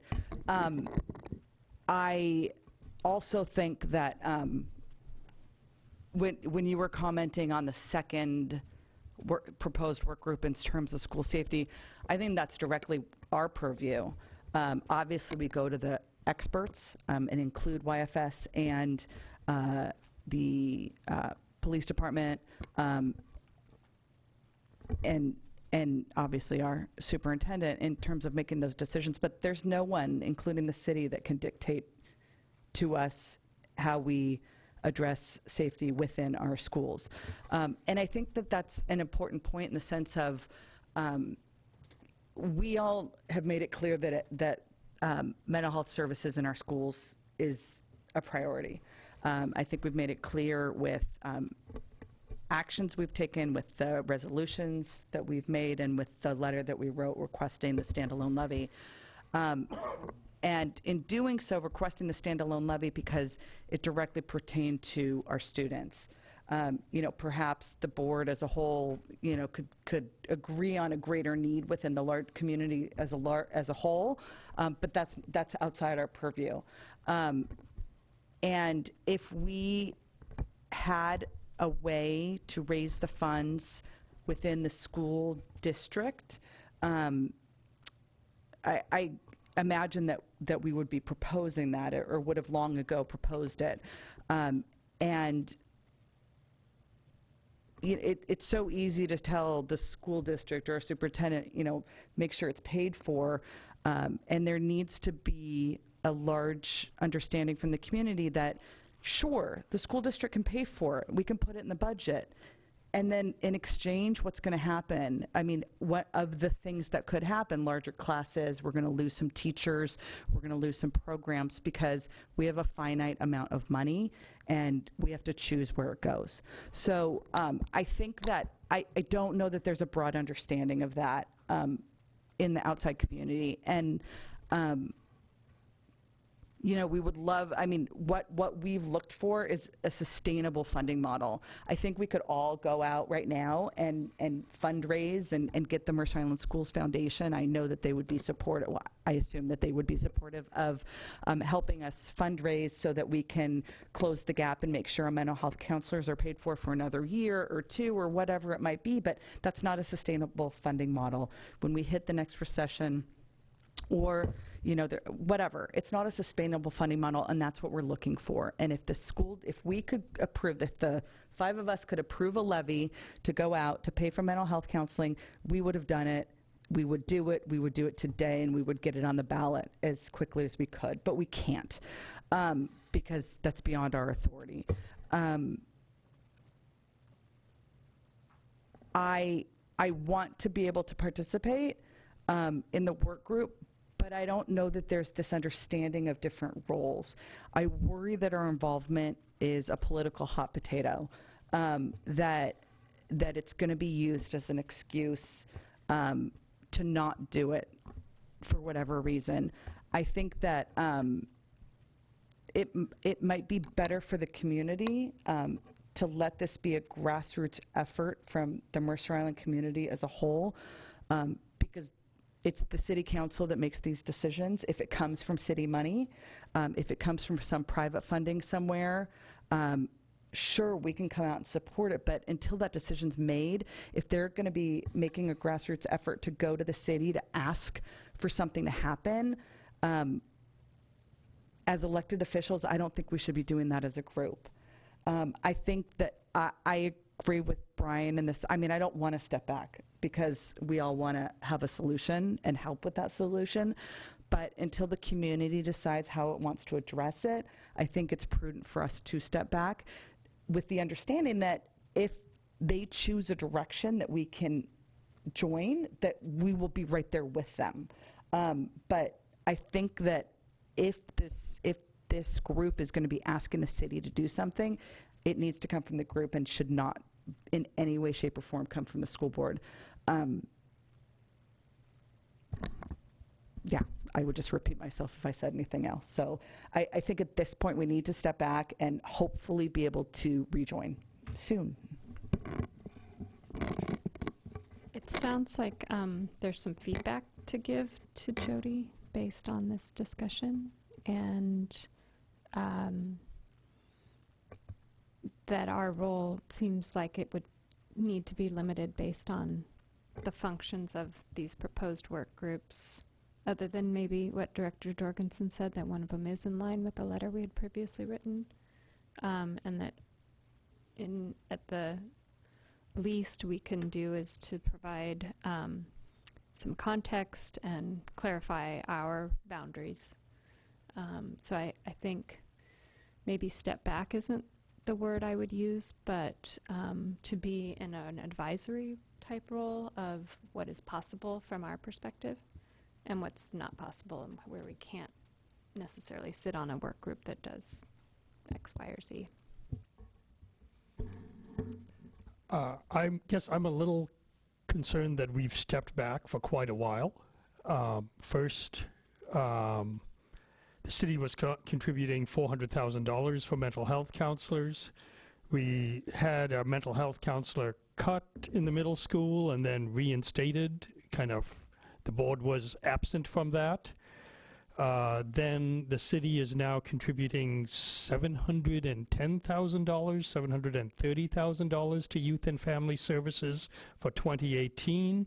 That's a significant rise from what they've done. I don't think we heard about that really till later, so we were kind of absent during that discussion. Should have been foreshadowing problems, I suppose. Now we've had 2 cuts, which are pretty significant. We've stepped back we could step back from that. We haven't yet. And we've got an additional set of cuts in front of us. Clearly that whole $710,000 is at risk of being cut. So that's quite a bit. $600,000 is what the mental health counselors are. Our budget is due by June and then needs to be approved in August. So we've got a timeline now with $600,000 at risk. I'm kind of concerned that stepping back jeopardizes our ability to get a solution in time. I'm assuming, crossing my fingers, 2019, 2020 will be solved. I don't think it is without pain to us, because if the school's foundation donations end up being used towards this, that's $500,000 additional out of our budget. So there's a great deal of near-term pain, great deal of long-term pain. I feel like we've been taking a back seat for quite a bit during this, for something that's pretty significant to us.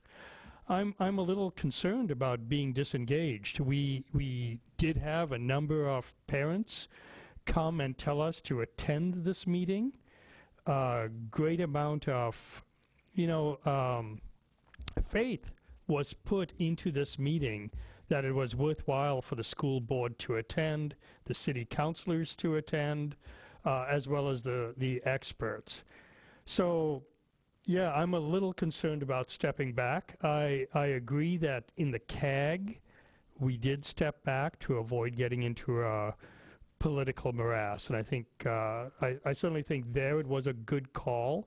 We just had the superintendent participate in an advisory role, but no board member continued to participate in the CAG. So we did step back for many of the reasons you said, Brian. And there is that possibility here too. My hope is, because of time, because we've already tried Plan A, we need to figure out a way to scope this. As a board, we need to be more engaged in solving a solution for things that have been cut, and be super concerned about scope creep. I'd like to earn trust by rebuilding what we have, as opposed to, adding new features at this time. And I think that only happens by the board being engaged. couldn't agree with you more. I think the problem is that it's beyond the scope of our ability to do anything. I mean, I think the only thing that we as a board can do at this point is ask the superintendent to inform us where she would propose making cuts in order to fund mental health counselors were we to make that decision. And I'm not saying, because I think that the community needs to know, just like the city council let the community know where the cuts were going to happen if Proposition 1 failed. The city, some people say that people chose not to listen, but they were very transparent on here's what's going to get cut if it doesn't pass. And I think that we have the same obligation. I don't think that participating or not participating in this work group disengages us. We don't have any control over what the city, we're not the decision makers with the city. The only thing we can control is making sure that mental health counselors are provided in our schools. And if the city is going to choose not to listen to the community and propose a standalone levy or do a standalone levy, then we might have to make that really difficult decision of, are we going to do without mental health counselors, or are we going to fund them and cut something else from the school budget? So we have made our position very clear to the city council and to the community. And without, the city council chose to take a hard line and say, we're not going to do it, and here's what's going to get cut if you don't pass this levy. And I think that by continuing to engage, I don't understand what purpose that's going to solve. We're not stepping out. We're not running away and saying our feelings are hurt because our what we asked for wasn't passed. We've only heard from community members that that's what they wanted as well, but that's not what the city council chose to do. As a whole, I know that I've heard that there's some individuals that were attempting to problem solve it. But at this point, if we continue to participate in things that we're not decision makers for, I don't understand what we're trying to accomplish. Here's, real quickly, here's my take. First, if there were temporary cuts, if I knew 2020 to 2021 was going to have a sustainable plan, i.e. there's a levy on board, I'd choose a different set of cuts than if I was responsible for the district making a sustainable plan. So that's a pretty key difference between those two types of cuts you would make. And I think we should think about that. You could postpone some things if you were doing a temporary cut, knowing that a levy is on the ballot. If we were making a permanent cut, yeah, then I'd agree with you. We'd be seeing much greater impacts. I don't know how it could be interpreted as anything but a permanent cut at this point. We haven't heard anything from. At this point, it's a permanent cut, unless we hear otherwise. I want to make sure, since I kind of lobbed my idea into the room, I haven't heard from Director Jorgensen yet, so I want to ensure that we have some time for you to put your opinion in there. I did already talk, but okay.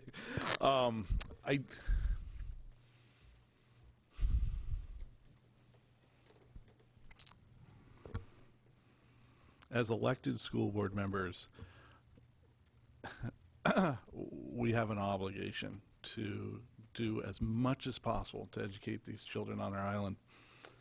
And the state caps our levy capacity, went from 37 to maybe 24% now. And this island, everybody on this island primarily moved here for education. Whether their kids have now graduated or not, it's a big magnet for education. It's because we value education. And I firmly believe if we had the ability to levy ourselves at a higher amount, as long as our budget was justified,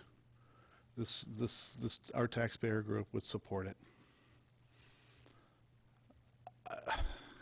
the idea of taking our limited education dollars and paying for public health when the city has the ability to levy for public health for both our youth and seniors, to me is unconscionable. I would hate to let go of educational resources for public health dollars that could be raised by this community if the community had the chance to vote for it. As such, I think we need to be part of that conversation. It's very complicated, and if we're not at the table, people aren't going to understand it or appreciate it, and I think we need to be at that table.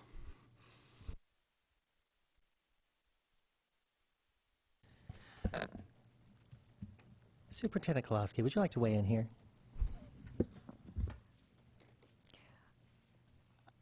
I think the best intentions of the coalition group were initially brought forward.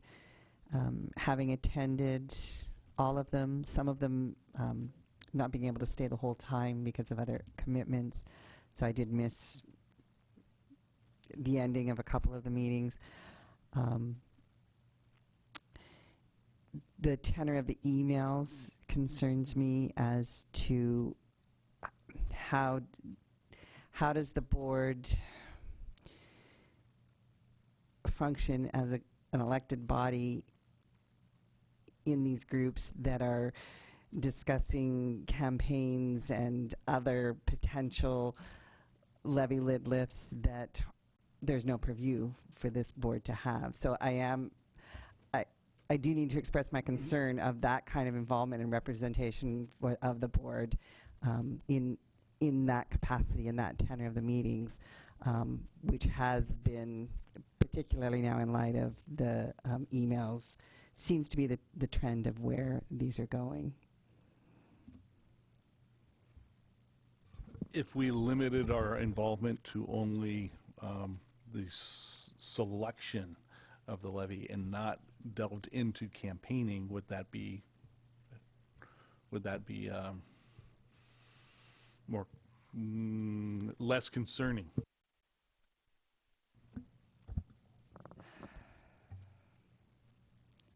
I'm going to ask Aaron to weigh in on this. I think my bigger concern is that it's, as Deborah has stated, it's not this board's levy. It's the action of another governmental institution, and we don't have the authority over that. So it certainly in support of that, whether it's if something comes up that this board determines they want to endorse or write a letter in support of, that's different. But in the participation in this work groups has a sense of being problematic. Erin, do you have anything to add? Yeah. I've been pretty quiet over here just for a little while. I just want to highlight, like, this is exactly what is anticipated in legislation, that you would have open discussion. And there's various regulations. I can quote them for you if you like. One would be RCW 42.17a.555, which basically says they find that public benefits from an open and inclusive discussion of proposed ballot measures by local elected leaders. So this is completely appropriate to have this kind of discussion. And it goes on to say they intend to affirm and clarify the state's longstanding policy of promoting informed public discussion and understanding of ballot propositions by allowing elected boards, councils, and commissions of special purpose districts, which you are, to adopt resolutions supporting or opposing ballot propositions. So you can do that as a board. Okay. Now, my concern is you can go to a meeting and support things and speak out in support of things as a board member only if the board has adopted a resolution that's in line with whatever you're speaking on. And when my unlimited understanding of what these little groups are working on, and potentially they're attempting to campaign at the very early stages, but they are attempting to campaign, and it's not limited to what your resolution covers. So I think you run the risk without further and deeper analysis, and so this I mean, I'm happy to write a more informed brief, but you run the risk of going beyond the scope of what you're legally allowed to speak to as a board member. Because if you have a resolution, you can speak on behalf of the board. That said, any one of you can engage in political activities on your own time. As long as you don't use public equipment or drive a school bus or do something like that. And you can even identify yourself as being Ralph Jorgensen or whomever. I'm a school board director, and sorry to pick on you, Director Jorgensen. But so you can identify yourself, but you just have to clarify that you're not speaking in your public capacity. The other thing, there's another RCW that does restrict that you cannot pressure or coerce a superintendent or designee to participate in campaign activities. So you need to be very careful when you send, I'm just giving you the scope. So there are lots of things that sort of restrict what you can do, but the idea of having this public discussion is important. So I can't, I would be reticent if I said go forth and present yourself and represent the school board without knowing more whether or not what sound to me like the initial stages of potentially campaigning, drumming up support for a measure, is within the scope of your resolution. And just for clarity, and I think my email back to Jody was completely in line with that, saying I only feel comfortable going with what the board resolution letter to the city was, as well as stating that I'm uncomfortable participating in the campaign discussion. So I think we're all aligned. Which is perfect. So it sounds like we could also just participate as individuals, or we could participate in this limited capacity. If we do that, and I'm not going to say I'm opposed, because I'm not, but it isn't in line with our resolution, because it was just a letter, not a resolution, which we could do a resolution. I'm happy to discuss that. The wording on that email is levy lid lift. Our letter asks for a standalone levy. I think there's a big difference. And like I said, I mean, one's limited in time. It would have to come back up for a revote. Maybe I'm nitpicking, but I think we need to be really clear. And I'm not stating an opinion on which. I'm just saying we need to be clear. And my understanding with the levy lid lift, I was looking at the MSRC, which is Municipal Cities of Washington State. Levy lid lifts can be permanent or they can be temporary. All right. Yeah, so I think this has been a good discussion, and I don't want to belabor it too much longer. What I've seen so far, as a consensus, is that we've got 3 directors who would like to see us continue on with the discussion, at least in an advisory manner, making sure that we are holding true to anything that the board has officially as a body put in writing and maintaining that focus, and being sure not to step into any sort of campaigning. And it's kind of mini campaigning right now as camps are forming as to what it should look like. I also want to point out that the mayor, who was at the last meeting along with Mayor Bertlin, along with Councilmember Weicker, shared that they really don't know what to do with this work group either, and any recommendations that might come out of this work group, and whether this group has teeth, how representative are they of the community. And we kind of talked about there are some heavy hitters within this group. The PTA Council is there that represents several thousand people potentially. Our voice as a board, how we represent education on the island and our students and families and taxpayers. Yeah, but there's these little mini camps are beginning to form. So is it going to be mental health? Is it going to be mental health and school safety? Is it going to be mental health, school safety, and geriatric? And so it's moving further and further out, so we can sit on what we've put forth in our resolution around comprehensive school safety and the letter that we sent to the City Council.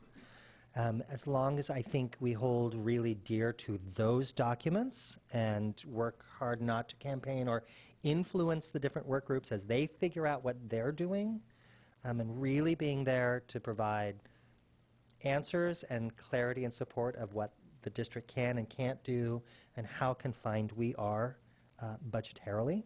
Because, as the superintendent has said many times, and as you just pointed out, Director Lurie, in Mercer Island, we can do just about anything we want, but we can't do everything. So we can fund mental health counselors, and that's a decision that we can make at any point as a board, governing policy, but something else is going to have to give.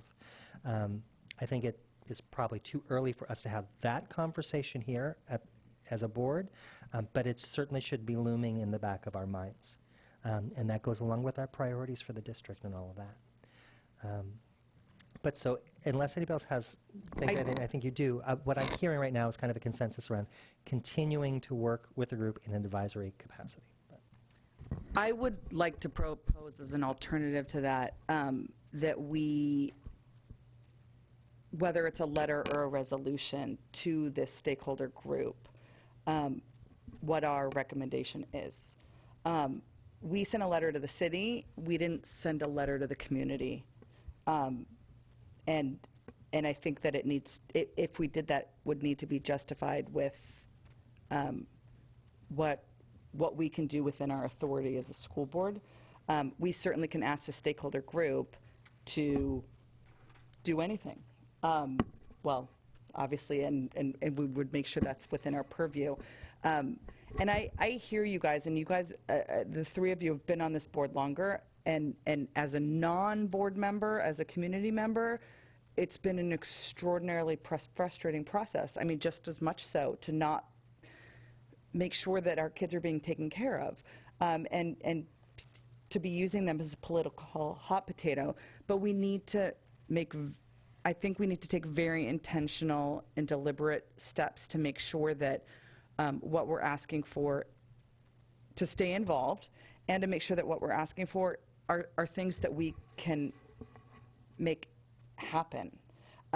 So I would like to propose that we write a letter or come up with a new resolution to this group to state specifically where we are with these cuts, and ask for something that, make our position very clear. If we're asking for a standalone levy, or if we ask the stakeholder group to write a petition to the city council requesting a standalone levy for school counselors, then I think we should do that. And that's staying involved, and it's showing our commitment. So we did write the letter to the city council, but we also had it delivered to the CAG, so it was provided to the community. And just FYI, it was, I don't have the letter right in front of me, but to me, that letter is still valid. It talks about mental health counseling services. It's specific to both youth and seniors. And I think we had the term sustainable or renewable, so it's implied that it's not a permanent. But we've done that, and I don't think it was enough. And I think this time it'd be nice to continue and have our presence there. Did each CAG member get it, or was it read to them? And I mean, I wasn't there. We weren't part of the CAG. But I know that, I mean, only by word of mouth, that CAG members were not, were disappointed with the way that it was presented to the CAG. I want to do more. I wish we could propose an initiative or a referendum to our voters. We can't. We can't. We don't have the law to do that. There's like I looked it up. There's like 4 cities in the state that have the authority to do that. If we could do that, I think either we or other citizens would be doing it, but we can't. I don't know.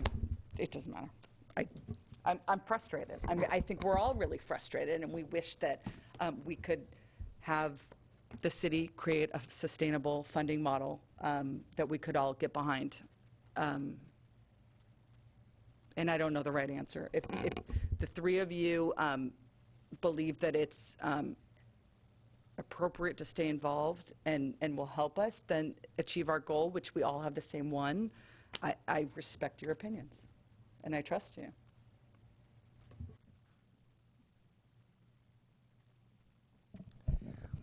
Okay. Well, I'm hearing, again, consensus that we continue on. I just request that we maintain focus and keep it close to the cuff.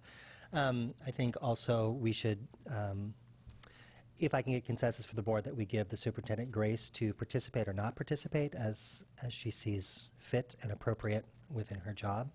I see a lot of heads nodding there, so we're going to give you that leeway. Just a reminder, it'll only be 2 at any of the given meetings. Right, only 2 of us at any given meeting, and again, I requested that Jody and I think Sari Weiss is also functioning within the Youth and Family Services Foundation, that they only communicate to the superintendent and the 2 directors directly involved with this work group, and then we will share out what we hear to the rest of the board, just so that we're not towing the line on any public meetings, laws, or anything like that.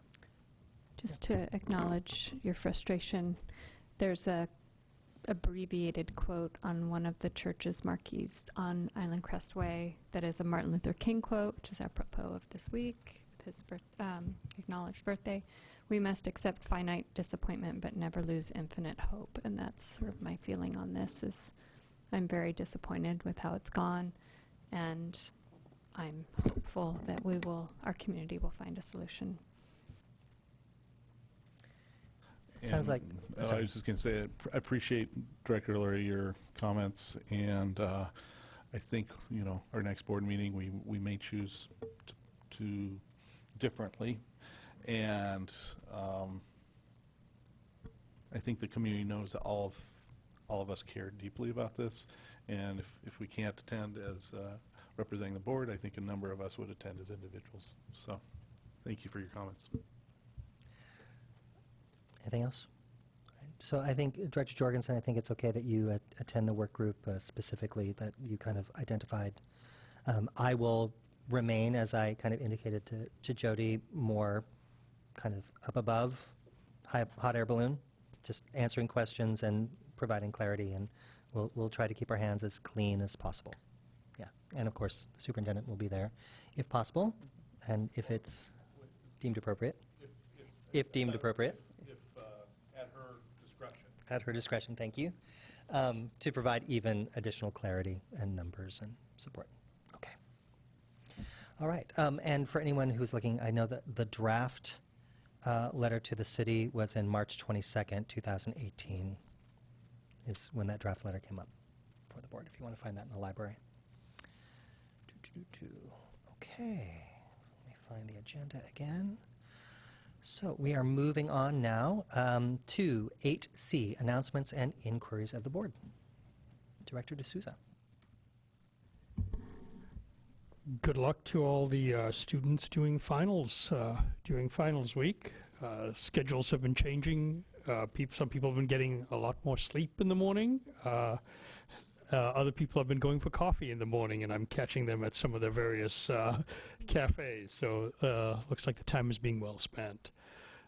Just Martin Luther King Day. So since we had the quote, in my family, we watched the movie The Hate You Give.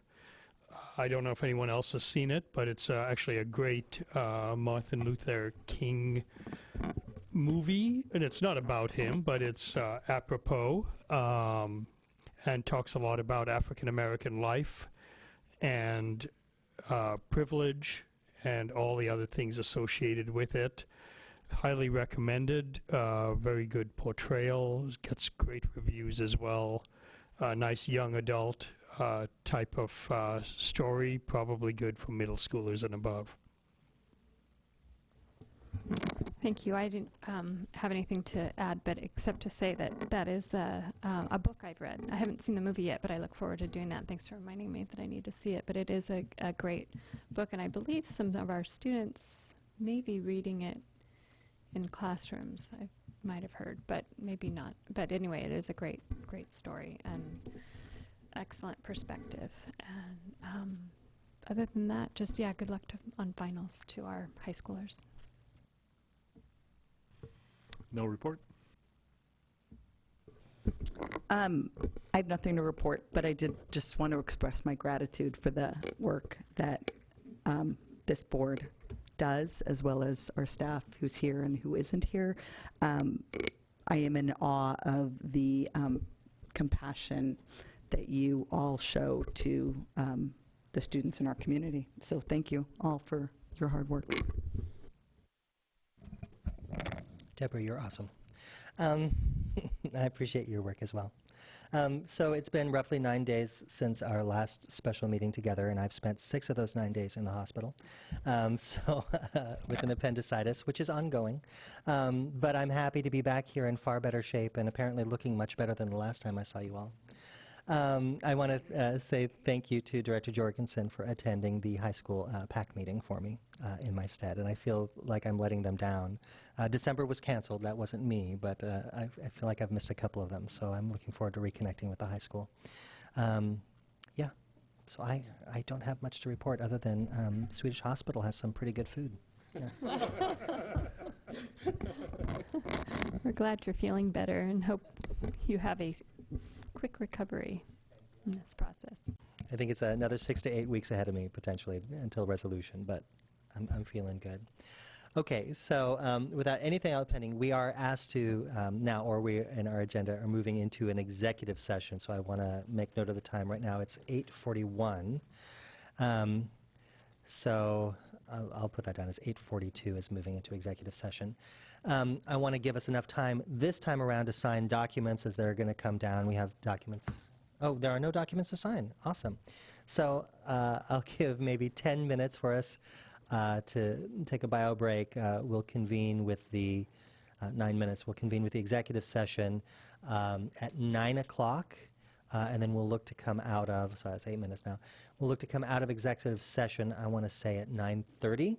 And I'll make an announcement if that suits everyone.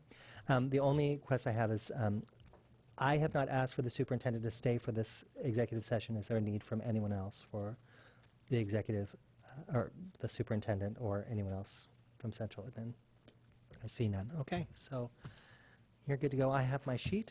So we are going to recess and re-adjourn at 9 o'clock. No. What am I doing? 8:50. Thank you. At 8:50 for executive session. And then we'll be back out at 9:30, I think I said. Okay. Thank you.